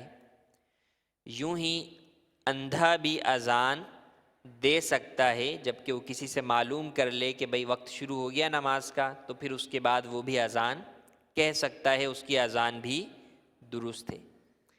بے وضو اذان کہنا مکروہ ہے۔ جمعے کے دن شہر میں ظہر کی نماز کے لیے اذان کہنا جائز نہیں ہے۔ جمعے کے دن شہر میں ظہر کی نماز کے لیے، یعنی ایسے افراد کہ جن کے اوپر جمعہ واجب جو ہے وہ نہیں ہے، جیسے مسافر ہے، اب مسافروں کا کوئی قافلہ جو ہے وہ کسی شہر سے گزر رہا ہے، تو اب ان نماز پڑھنا چاہ رہے ہیں تو انہیں جو ہے وہ اذان کہنے کی اجازت نہیں ہے۔ اذان کہنے کی جب فضیلتیں سنتے ہیں کہ اذان کہنے پر اتنا ثواب ہے تو ہر کوئی چاہتا ہے کہ میں اذان دوں، لیکن اذان دینے کا اہل کون ہے؟ حقیقت میں اذان دینے کا اہل وہ ہے جو اوقات نماز پہچانتا ہو، اور مستحب یہ ہے کہ مؤذن مرد عاقل، صالح، پرہیزگار، عالم بالسنت، ذی وجاہت، اذان پر ہمیشگی اختیار کرنے والا ہو اور ثواب کے لیے اذان کہتا ہو، اذان پر اجرت نہ لیتا ہو، تو یہ تمام صفات پائی جائیں، اور اس کے ساتھ ساتھ یہ کہ اذان کہنا بھی درست طریقے سے آتا ہو، الفاظ اور مخارج بھی اس کے درست ہوں، جو کلمات اذان ہیں ان کو درست طریقے سے ادا کر کے اذان کہے۔ بہت سارے جو ہے وہ ہمارے احباب بزرگ افراد جو ہے وہ بہت خواہش رکھتے ہیں مسجد میں اذان دینے کی، لیکن وہ اذان کے الفاظ جو ہے وہ درست طریقے سے ادا نہیں کر پاتے، مخارج نہ ہونے کی وجہ سے، بڑھاپے کی وجہ سے، دانت نہ ہونے کی وجہ سے، تو انہیں اس پر ضد نہیں کرنی چاہیے، کیونکہ اذان کا ثواب اسی وقت ملے گا جب کہ آپ درست طریقے سے اذان دیں۔ غلط طریقے سے اذان دیں گے تو آپ گناہ گار ہوں گے۔ تو ایک ثواب پانے کے لیے جو عمل کرنے کی آپ کوشش کر رہے ہیں تو اس میں وہ دیکھیں، وہ جہت دیکھیں کہ اس میں مجھے ثواب کس صورت میں ملے گا۔ اب اس میں یہ ہے کہ بالکل اذان جو ہے وہ دینی چاہیے، تو اب اگر نہیں آتی تو اذان دینا سیکھ لیں۔ ہر مسلمان کو جو ہے وہ اذان دینی آنی چاہیے۔ جیسے کہا کہ مسافر ہے تو اب اسے تو اذان دینی پڑے گی، تو مسافر تو کوئی بھی ہو سکتا ہے، کہیں بھی ہو سکتا ہے، تو اب اس وقت کہاں سے جو ہے وہ لے کر آئیں گے مؤذن صاحب کو ڈھونڈ کر؟ تو خود ہی اذان کے الفاظ معلوم ہونے چاہیے۔ کبھی جو ہے وہ حی علی الصلاۃ کو پہلے کر دیا، حی علی الفلاح کو جو ہے بعد میں کر دیا۔ تو یوں جو ہے وہ ترتیب بھی جبھی ہوگی جب کہ پتہ ہوگا کہ اذان کے الفاظ کیا ہیں۔ اذان جب سنیں تو اس کو جو ہے وہ خاص توجہ کے ساتھ سنیں، اس ساتھ ساتھ الفاظ کے ساتھ اس کا جواب بھی دیتے رہیں، تو پھر انشاءاللہ اذان درست طریقے سے دینا آ جائے گی۔ ایک شخص کو ایک وقت میں 2 مسجدوں میں اذان کہنا مکروہ ہے۔ یہ نہیں کہ اس مسجد میں اذان دی، اب مؤذن صاحب بھاگتے ہوئے گئے دوسری مسجد میں جا کے بھی اذان دے دی، ایسا کرنا مکروہ ہے۔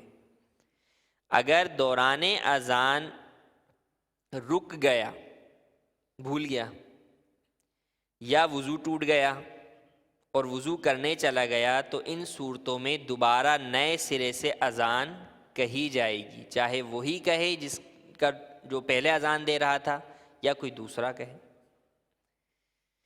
بیٹھ کر اذان کہنا مکروہ ہے۔ اگر بیٹھ کر اذان کہی ہے تو اس کا اعادہ کریں، دوبارہ پڑھیں۔ اذان قبلہ رو کہنی چاہیے۔ اگر قبلہ رو سے ہٹ کر اذان کہی تو بھی مکروہ ہے، اس کا بھی اعادہ کیا جائے گا۔ مؤذن کو حالت اذان میں چلنا بھی مکروہ ہے۔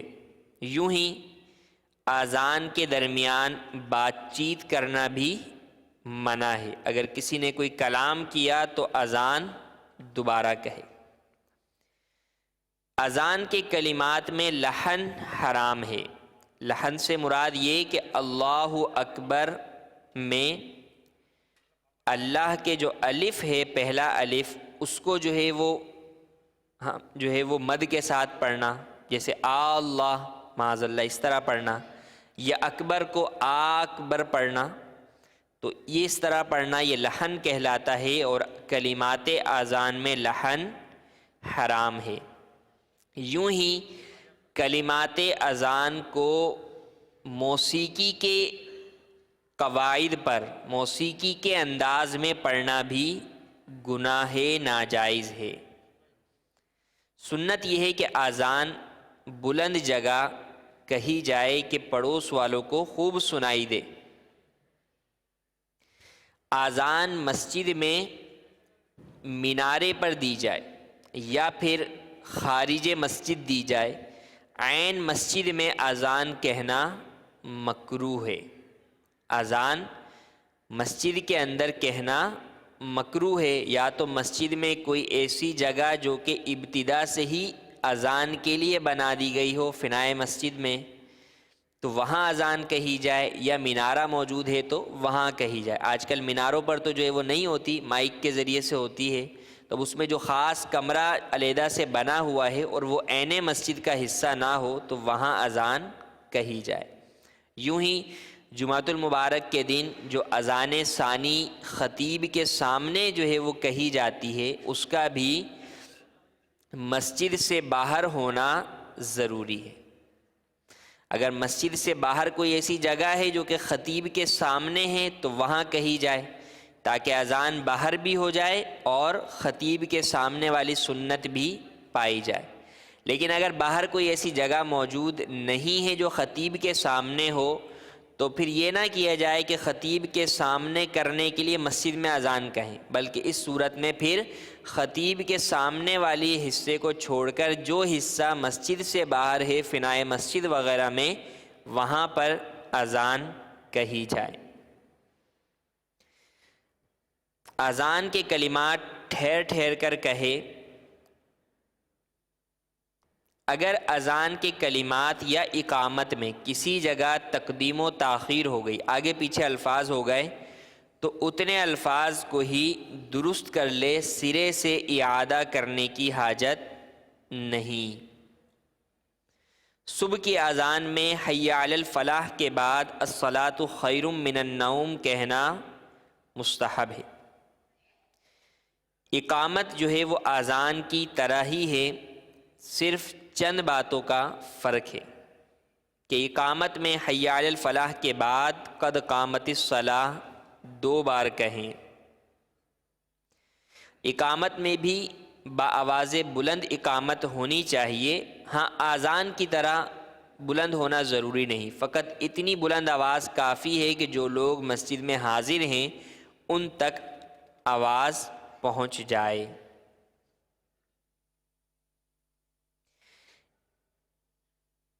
اقامت کے وقت کوئی شخص آیا تو اسے کھڑے ہو کر انتظار کرنا مکروہ ہے، بلکہ بیٹھ جائے۔ جب حی علی الفلاح پر پہنچے تو پھر جو ہے وہ کھڑا ہو۔ آج کل اکثر جگہ رواج پڑ گیا ہے کہ اقامت شروع ہونے کے ساتھ ہی سب لوگ کھڑے ہو جاتے ہیں، تو ایسا کرنا درست نہیں بلکہ خلاف سنت ہے۔ امام وقت تکبیر مسجد میں ہے تو اس صورت کے اندر، جو عمومی ہمارے ہاں صورت ہوتی ہے کہ امام مصلی پر ہوتا ہے یا پیچھے بیٹھا ہوا ہوتا ہے، تو اس صورت کے اندر جب جو ہے وہ اقامت کہنے والا حی علی الفلاح پر پہنچے اس وقت امام اور مقتدی سب کھڑے ہوں، اور اگر امام حاضر نہیں ہے تو مؤذن جب تک اسے آتا نہ دیکھے تکبیر نہ کہے، نہ اس وقت کوئی کھڑا ہو۔ مسافر جب نماز پڑھے گا تو اذان اور اقامت دونوں کہے، دونوں نہ کہی یا اقامت نہ کہی تو مکروہ ہے، اور اگر صرف اقامت پر اکتفا کیا تو کراہت نہیں ہے، مگر بہتر یہ ہے کہ اذان بھی کہے اگرچہ تنہا ہو یا دیگر افراد بھی اس کے ساتھ موجود ہوں۔ اقامت کے دوران بھی مؤذن کو کلام کرنا جائز نہیں ہے۔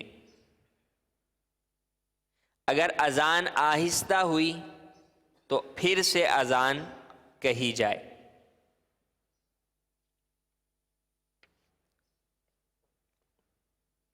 جب اذان ہو تو اتنی دیر کے لیے سلام، کلام، جواب سلام تمام چیزیں موقوف کر دیں، حتیٰ کہ اگر قرآن پاک کی تلاوت بھی کر رہے ہوں تو تلاوت موقوف کر کے اذان غور سے سنیں اور اس کا جواب دیں۔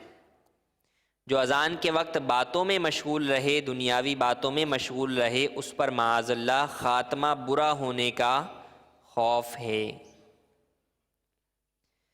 جب مؤذن اشہد ان محمد رسول اللہ کہے تو سننے والا درود شریف پڑھے، اور مستحب ہے کہ انگوٹھوں کو بوسہ دے کر آنکھوں سے لگا لے اور کہے قرۃ عینی بک یا رسول اللہ، اللہم متعنی بالسمع والبصر۔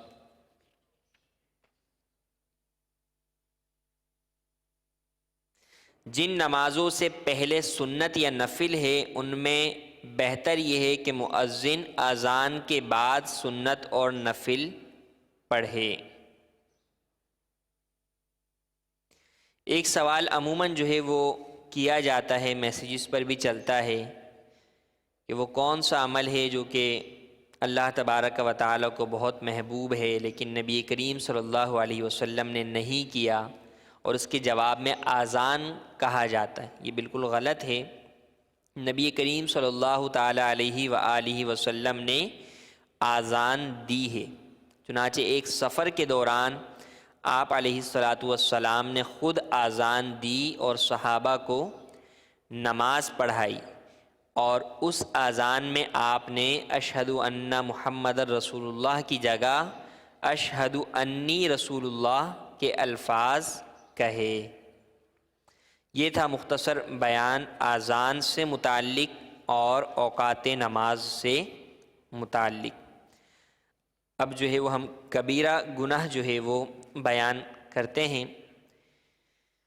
ذخیرہ اندوزی، ذخیرہ اندوزی کرنا یہ گناہ کبیرہ ہے۔ اس کو عربی میں کہتے ہیں احتکار، الف ہا تا کاف الف اور را۔ نبی کریم صلی اللہ تعالیٰ علیہ وآلہ وسلم نے ارشاد فرمایا، جس نے 40 راتوں تک کھانا ذخیرہ کیا وہ اللہ عز و جل سے اور اللہ عز و جل اس سے بری ہے۔ ایک اور حدیث مبارک میں ارشاد مصطفیٰ صلی اللہ علیہ وسلم ہے، مال کو ایک شہر سے دوسرے شہر لے جانے والا مرزوق ہے، یعنی اسے رزق دیا جائے گا، اور ذخیرہ کرنے والا ملعون ہے۔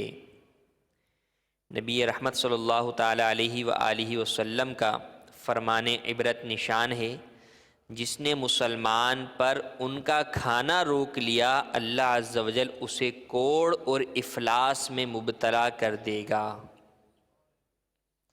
ایک حدیث میں فرمایا، سب سے بڑا ذخیرہ اندوز وہ ہے کہ اگر اللہ عز و جل قیمتیں کم کر دے تو وہ غمگین ہو جاتا ہے، اور قیمتیں زیادہ کر دے تو وہ خوش ہو جاتا ہے۔ ذخیرہ اندوزی کیا ہے؟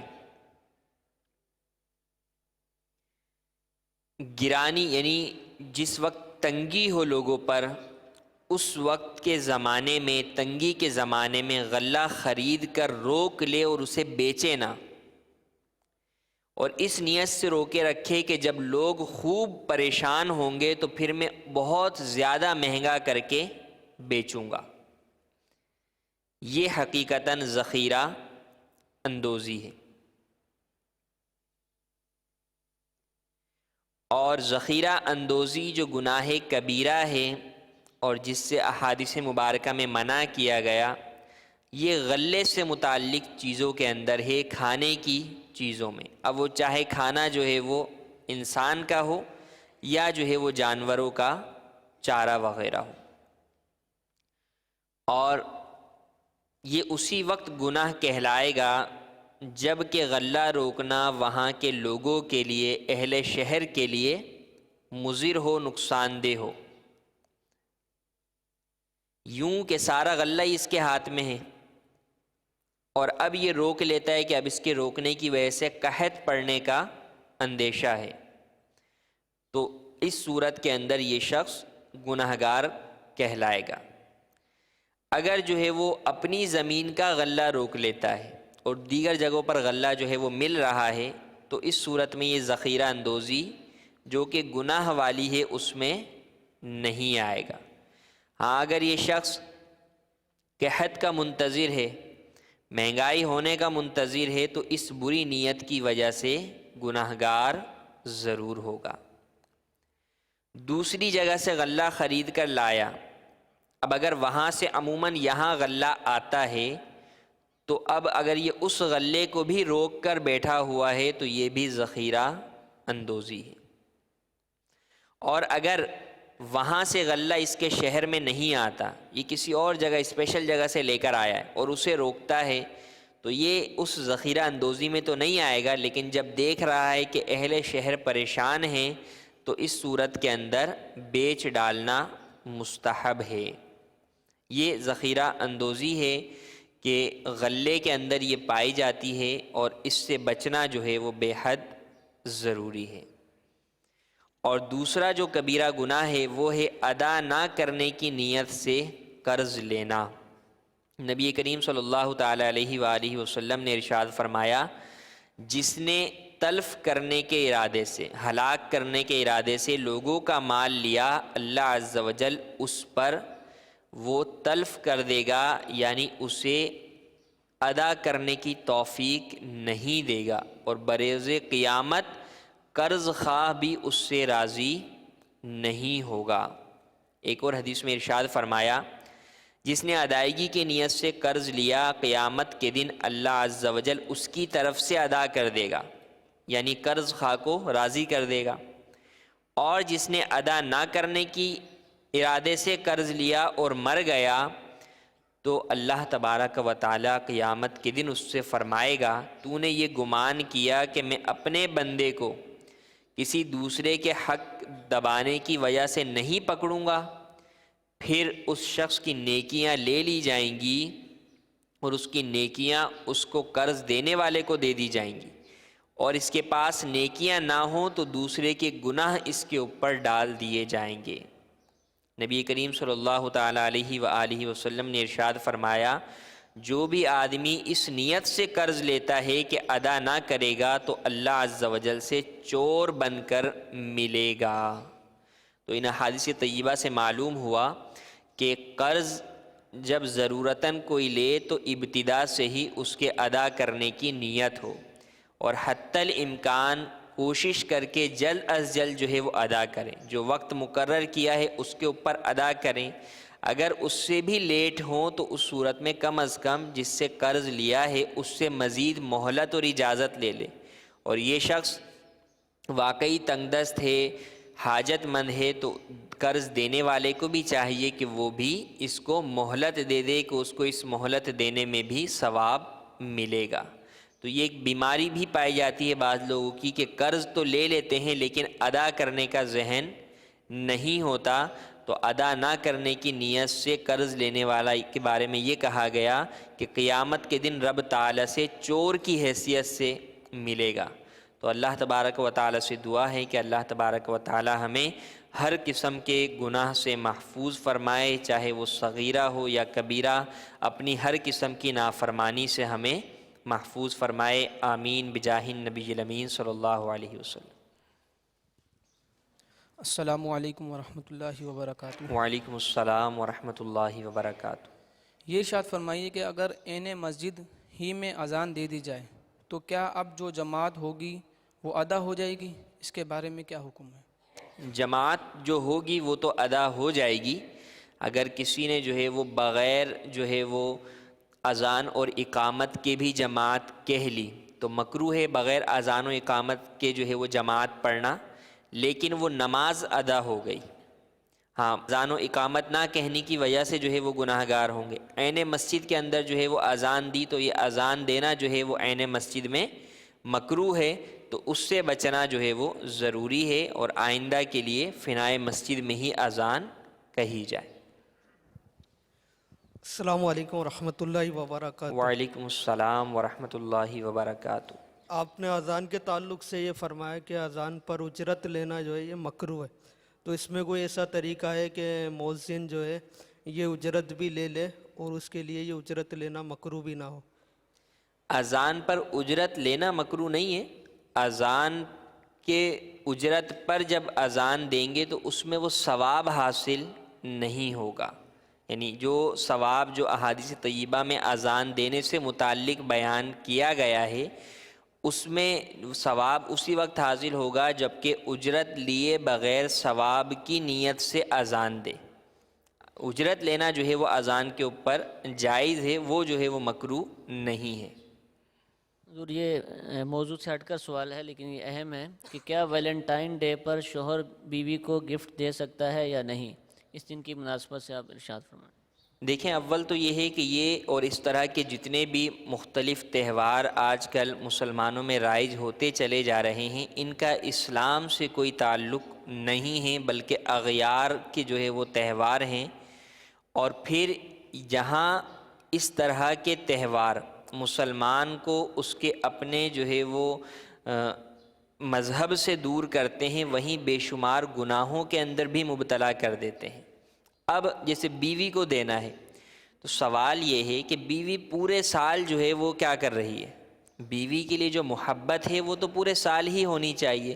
اسی طرح مدر ڈے ہے، فادر ڈے ہے، تو اب اس خاص دن ہی جو ہے وہ دینا، تو یہ بھی ایک جو ہے وہ جو حقوق ہیں، جو اسلام نے جو حقوق کا ایک خوبصورت جو ہے وہ حق جو ہے اور اس کی حقوق کی ذمہ داری جو شوہر کو دی ہے بیوی کے اعتبار سے، بیٹے کو دی ہے باپ کے اعتبار سے، بیٹی کو دی ہے ماں کے اعتبار سے، اولاد کو والدین کے اعتبار سے، اس کو کسی دن اور وقت کے ساتھ خاص نہیں کیا۔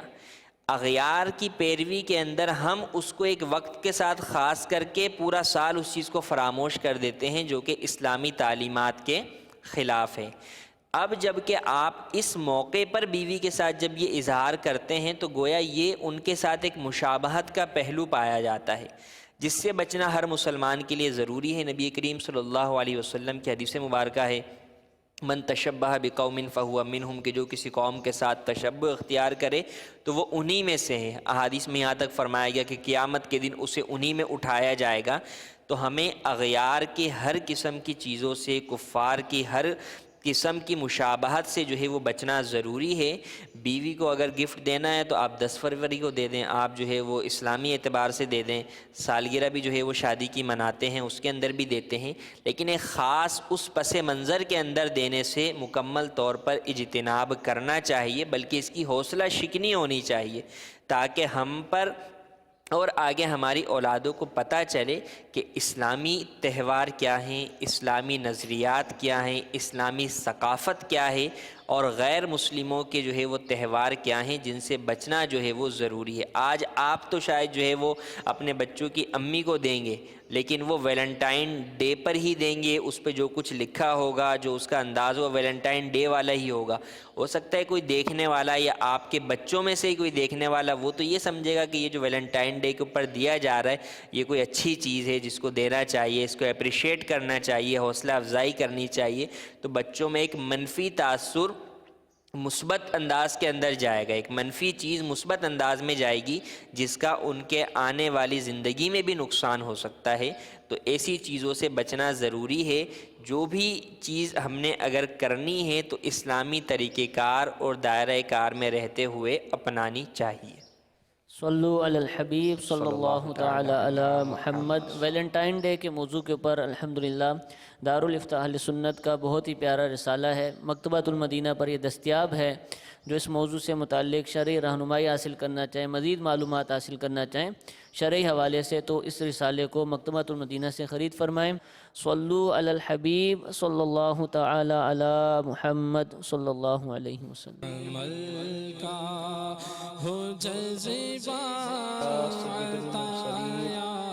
اما بعد فاعوذ باللہ من الشیطان الرجیم، بسم اللہ الرحمن الرحیم، الصلاة والسلام علیک یا رسول اللہ وعلی آلک واصحابک یا حبیب اللہ،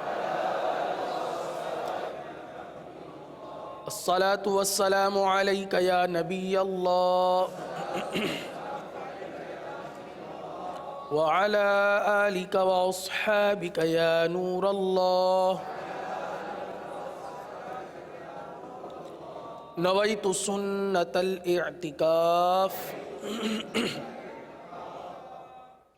پیارے پیارے و میٹھے میٹھے اسلامی بھائیوں، میرے مدنی چینل کے ناظرین، الحمدللہ عز وجل اس وقت ہمارا مدنی قاعدہ پڑھنے کا سلسلہ ہوا کرتا ہے۔ مدنی قاعدے کی سبق نمبر 10 یہ ہماری مکمل ہو چکے ہیں، 10 اسباق ہمارے مکمل ہو چکے ہیں۔ اس کے قواعد بھی ہم نے پڑھے سنے، اس کے مطابق عمل کیا۔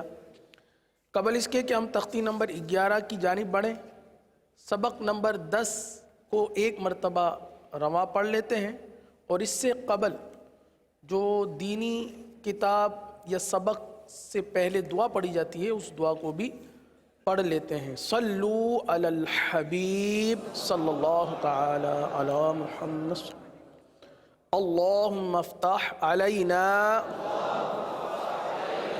حکمتک وانشر علینا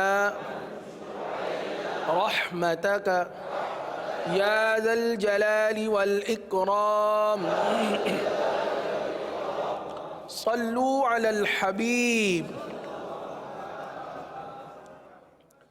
تختی نمبر 10 سبق نمبر 10 مدنی قاعدے کے سبق نمبر 10 کو کھول لیجئے اور قالا پر انگلی رکھ لیجئے۔ اب ہم اس پوری تختی کو رواں سے پڑھیں گے، چونکہ ہجے سے اس تختی کو پڑھ لیا گیا ہے، اور جیسا کہ پہلے بھی عرض کیا گیا تھا کہ تختی نمبر 10 کے ہر کلمے کی ہجے کروانے کا مقصد یہ تھا کہ قرآن کریم میں کسی بھی پارے، کسی بھی صورت میں اگر کوئی مشکل کلمہ آ جائے اور ہمیں اسے رواں پڑھنا نہ آتا ہو تو ہم اس کی درست ہجے کرنے کے اہل ہو جائیں۔ اس لیے ہم نے مکمل تختی نمبر 10 پڑھائی۔ مزید بھی انشاءاللہ آگے جو تختیاں آئیں گی ان میں بھی کلمات کی ہجے کروائی جائے گی تاکہ ہجے کی مشق اچھی طریقے سے ہماری مضبوط ہو جائے۔ سبق نمبر 10 رواں کے ساتھ۔ قال صراط هذا ذلك كانوا قالوا له سوف قول فيه نوحيه به ليس بين عذابا عذاب پڑھیں گے تو یہ ذال موٹا ہو جائے گا، عذا نہیں پڑھیں گے بلکہ عذا، ذال کو باریک پڑھیں گے، عذابا متاعا طغى شکورا غفورا داود۔ اچھا اس کلمے میں ذرا غور کیجئے کہ غلطی اس طرح سے ہو جاتی ہے کہ اودا پڑھ لیا جاتا ہے، داوودہ کے بجائے، واو الٹا پیش وو کے بجائے حمزہ الٹا پیش او پڑھ دیا جاتا ہے، کیونکہ ہماری مادری زبان میں ہم اگر کسی کا نام داود ہے تو ہم کہتے ہیں داؤد، تو چونکہ وہ زبان پر چڑھا ہوا ہے، اب جب قرآن کریم پڑھتے ہیں تو پھر خدا نخواستہ ہمارے منہ سے داؤد نکل جائے، داؤد نہیں ہے، داود، واو الٹا پیش وو ہے، داود خوف یوم قیل حیل، ہا کو واضح کرتے ہوئے حیل، رسولہ الیہ علیہ صوابا مآبا صلاة زکاة رسول محفوظ۔ آخر میں وا ہے، وا حرف وا پر پڑھا جاتا ہے، محفوظ مقامہ ختامہ۔ اب اس کلمے کے آغاز میں خا پر پڑھا جاتا ہے، پر پڑھیں گے ختامہ لوح حول دین بشیر قومہ ہدینا بیننا زاہدین راکعون عیسیٰ موسیٰ صدوری۔ دیکھیں یہاں صدوری کی آواز آئی ہے، صوت پہ پیش پڑھا جائے گا سو، تو سو کی آواز نکلے گی صدوری۔ آوا قولا قوما میقاتا منیرا شیئا ہارون سلیمان شہود قعود ودود یومئذ۔ ہاں اس کلمے میں حمزہ ہے، حمزہ کو واضح کریں گے، یومئذ موعدہ کریم وکیل نورہ ارأیت افرأیت موعظۃ، وا حرف وا کو پر پڑھیں گے، موعظۃ موضوعۃ موعودۃ سمیع عزیز یدیہ حیث غیب غین غیب سماوات کلمات لشیء قریش بآیاتنا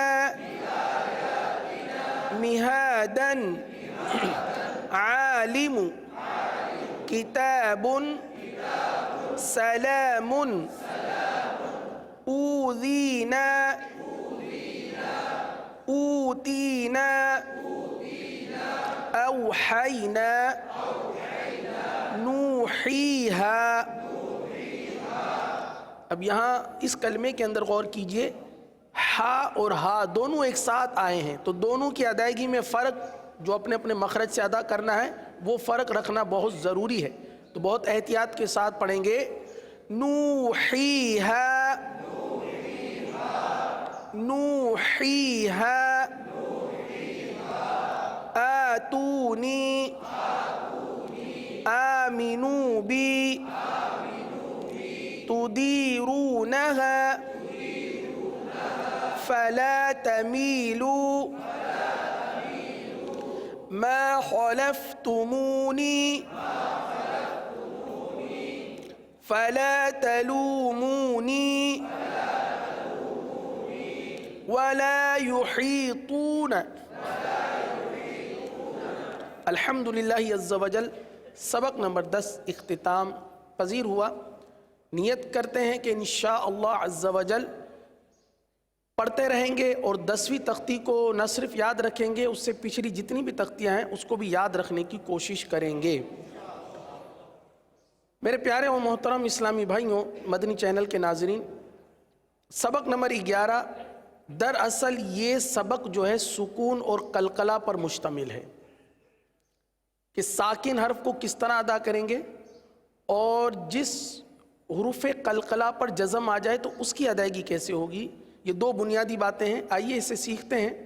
سبق نمبر 11 سکون جزم. جیسا کہ آپ پیچھے پڑھ چکے ہیں کہ اس علامت، کون سی علامت؟ دال کی طرح جو مڑی ہوئی علامت ہوتی ہے اس کو جزم کہتے ہیں. جس حرف پر جزم ہو اسے ساکن کہتے ہیں. جزم والا حرف کس طرح پڑھا جائے گا؟ جزم والا ساکن حرف کس طرح پڑھا جائے گا؟ اس طرح پڑھا جائے گا کہ وہ اپنے سے پہلے متحرک حرف سے مل کر پڑھا جاتا ہے. اسی طرح حمزہ ساکنہ، وہ حمزہ جو عین کی طرح بنی ہوئی ہوتی ہے، حمزہ، اس حمزہ پر اگر جزم آ جائے تو اسے جھٹکا دے کر پڑھیں گے.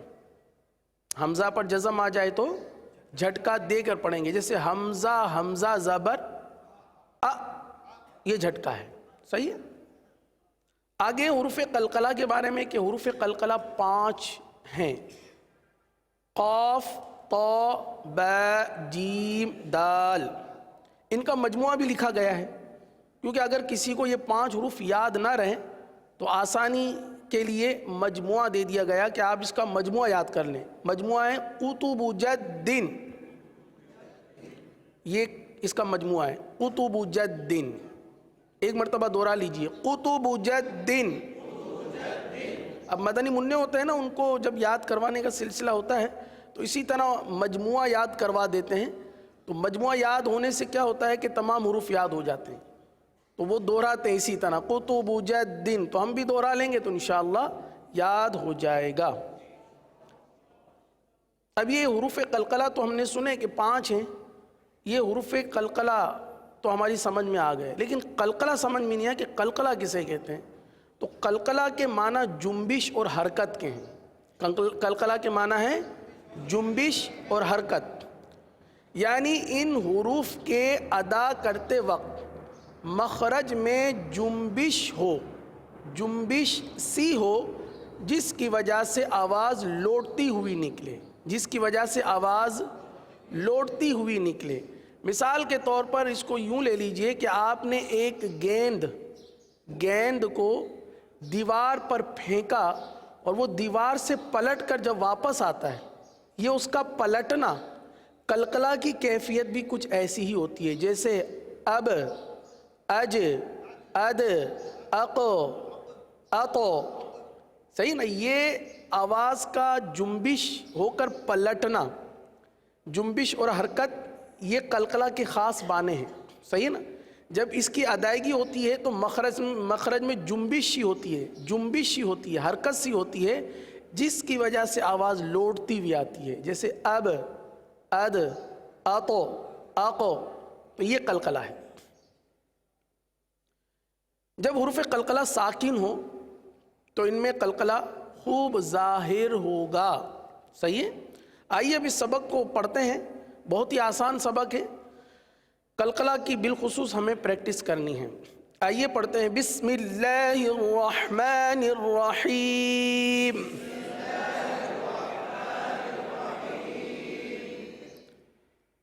ہجے حمزہ تا زبر ات، ات، حمزہ تا زیر ات، حمزہ تا پیش ات،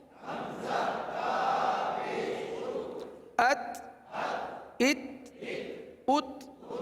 اب یہاں دیکھیے قلقلہ نہ ہو، جیسے ات، ات، ات، یہاں نہیں ہوگا. اس حرف میں، حرف تا میں قلقلہ نہیں ہوگا. آواز کو جما کر پڑھیں. ات، ات، ات.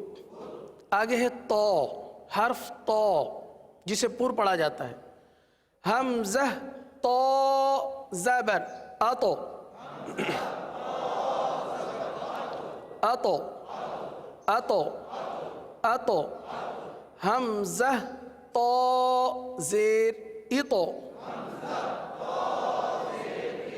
حمزہ تو پیش اتو،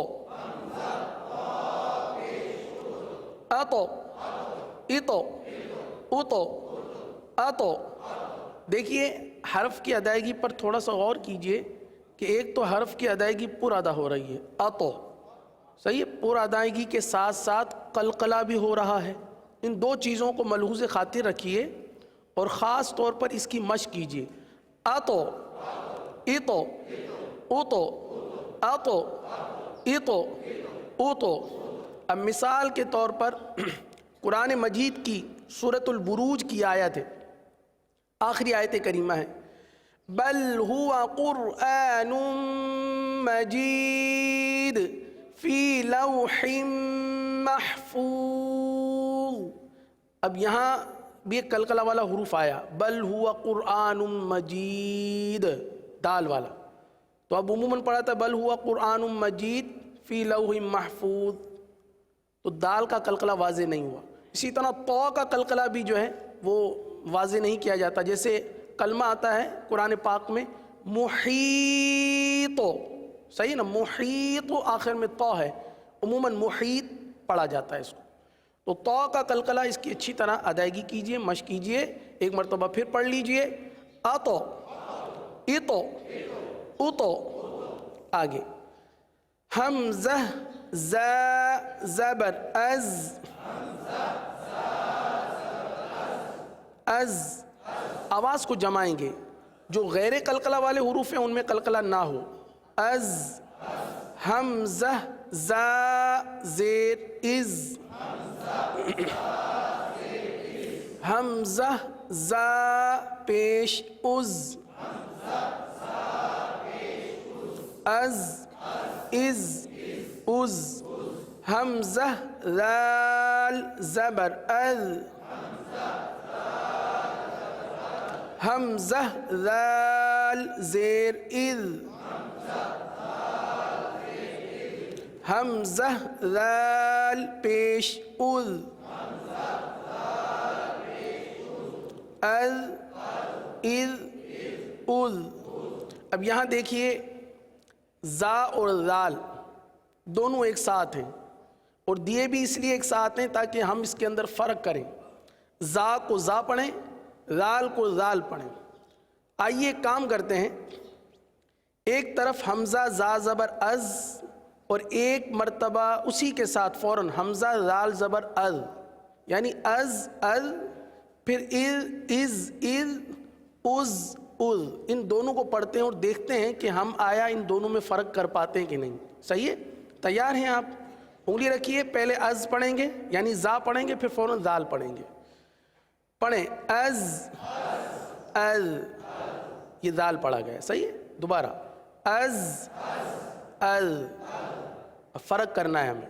زا میں تو سیٹی کی آواز آئے گی، زال میں نرمی ہوگی. ایک مرتبہ پھر دیکھ لیجئے، از، اب زیر والا از،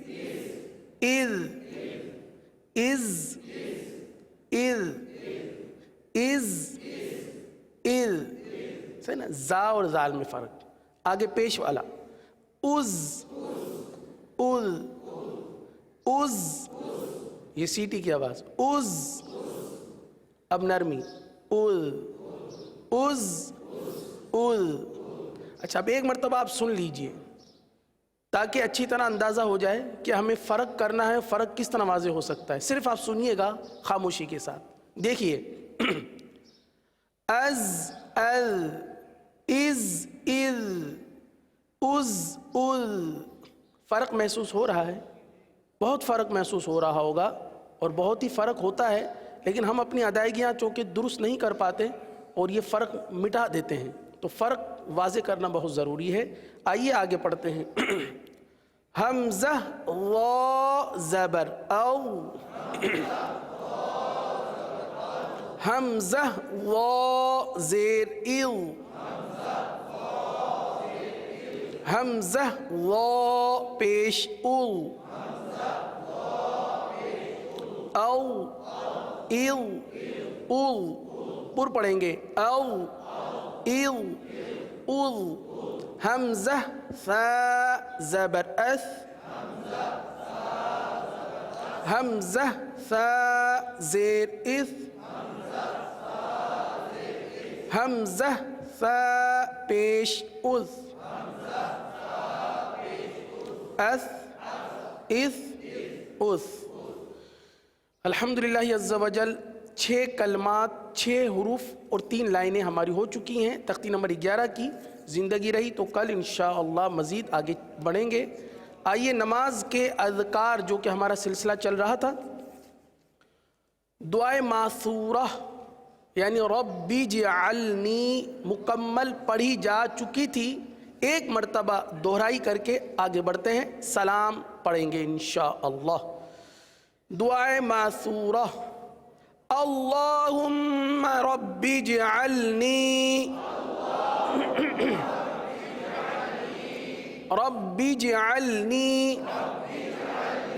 دیکھیے جیم پر قلقلہ ہوگا، جیم ساکن ہے، جیم پر قلقلہ کریں گے. اللہم رب اجعلنی. اچھا ایک ضروری وضاحت اور توجہ جو کہ پہلے بھی عرض کی گئی تھی کہ بعض پڑھتے ہیں ربی جعلنی، پڑھتے ہیں جعلنی، تو جعلنی نہیں ہے، اس پر غور کیجئے گا. با جیم زیر بیجی پڑھیں گے، با جیم زیر کیا پڑھیں گے؟ اگر سارے مل کر بلند آواز سے پڑھ لیں اس کو، با جیم زیر بیجی. ماشاء اللہ. اب اسی طرح ہمیشہ پڑھنے کی کوشش کرنی ہے. اللہم رب اجعلنی مقیم الصلاة ومن ذریتی ربنا وتقبل دعاء.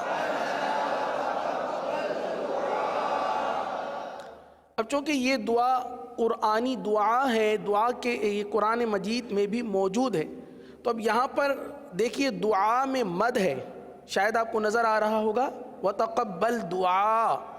تو کیا اس مد کو وقف میں چھوڑ دیں گے؟ نہیں، وقف میں نہیں چھوڑا جائے گا. اس کو اس طرح پڑھا جائے گا دعا، اور آخر میں حمزہ ہے. حمزہ ساکنہ پر کیا ہوتا ہے ابھی ہم نے پڑھا ہے، حمزہ ساکنہ پر کیا کرتے ہیں؟ جھٹکا دیتے ہیں. کیا دیتے ہیں؟ وقف میں حمزہ تو باقی ہے اور وقف کی وجہ سے ساکن ہو گیا, تو حمزہ ساکن ہو گیا تو جھٹکا دیں گے. اور کس طرح پڑھیں گے غور سے سنیے. دعاء ربنا وتقبل دعاء.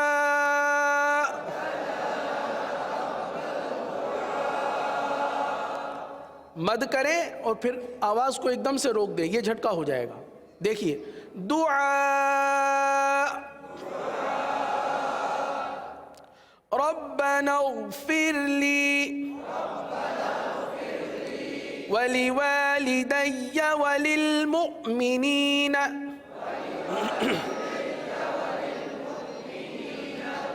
مؤمنین.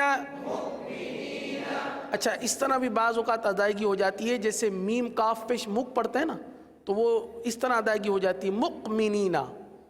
اگر آپ غور کریں تو ہمارا مؤمنین مؤمنین نکلتا ہے, تو قاف کی آواز نہ نکلے. وللمؤمنین یوم یقوم الحساب.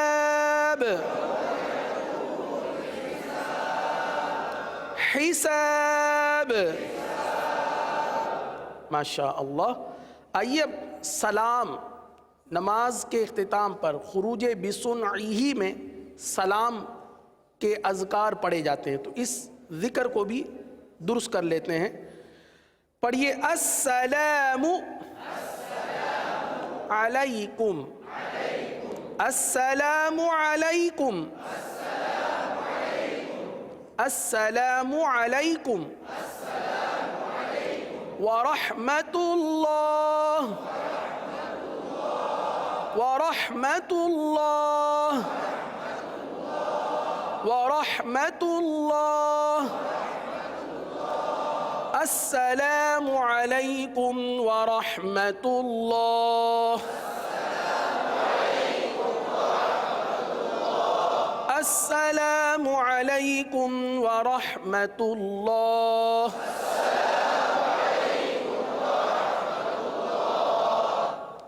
اسی طرح تلفظ کی ادائیگی کی درستی کا بھی سلسلہ ہوا کرتا ہے. آج ہم الحمدللہ کی ادائیگی کرنی ہے. عموماً کوئی ہم سے حال احوال پوچھتا ہے, ہم کہتے ہیں الحمدللہ, لیکن اگر غور کریں تو ہمارے منہ سے نکلتا ہے الحمدللہ الحمدللہ. ہا بھی حذف ہو جاتا ہے اور اللہ کا لام بھی حذف ہو جاتا ہے. الحمدللہ الحمدللہ الحمدللہ الحمدللہ.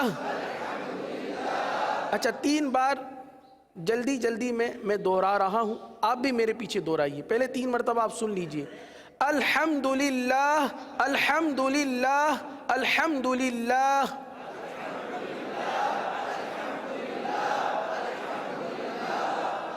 ماشاء اللہ. اللہ عز و جل سے دعا ہے کہ اللہ تعالی ہمیں درست پڑھنے کی توفیق عطا فرمائے.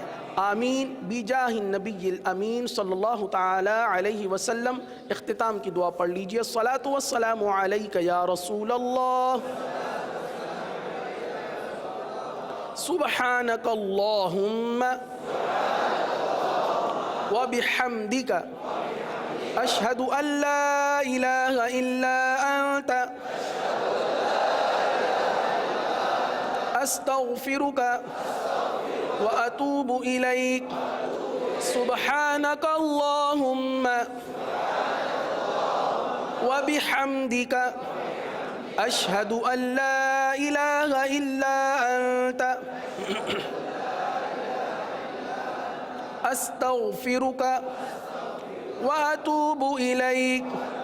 سبحانک اللہم وبحمدک اشہد ان لا الہ الا انت استغفرک واتوب الیک. الصلاۃ والسلام علیک یا نبی اللہ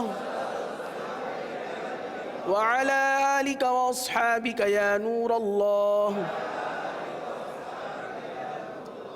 گزارے کیسے زندگی،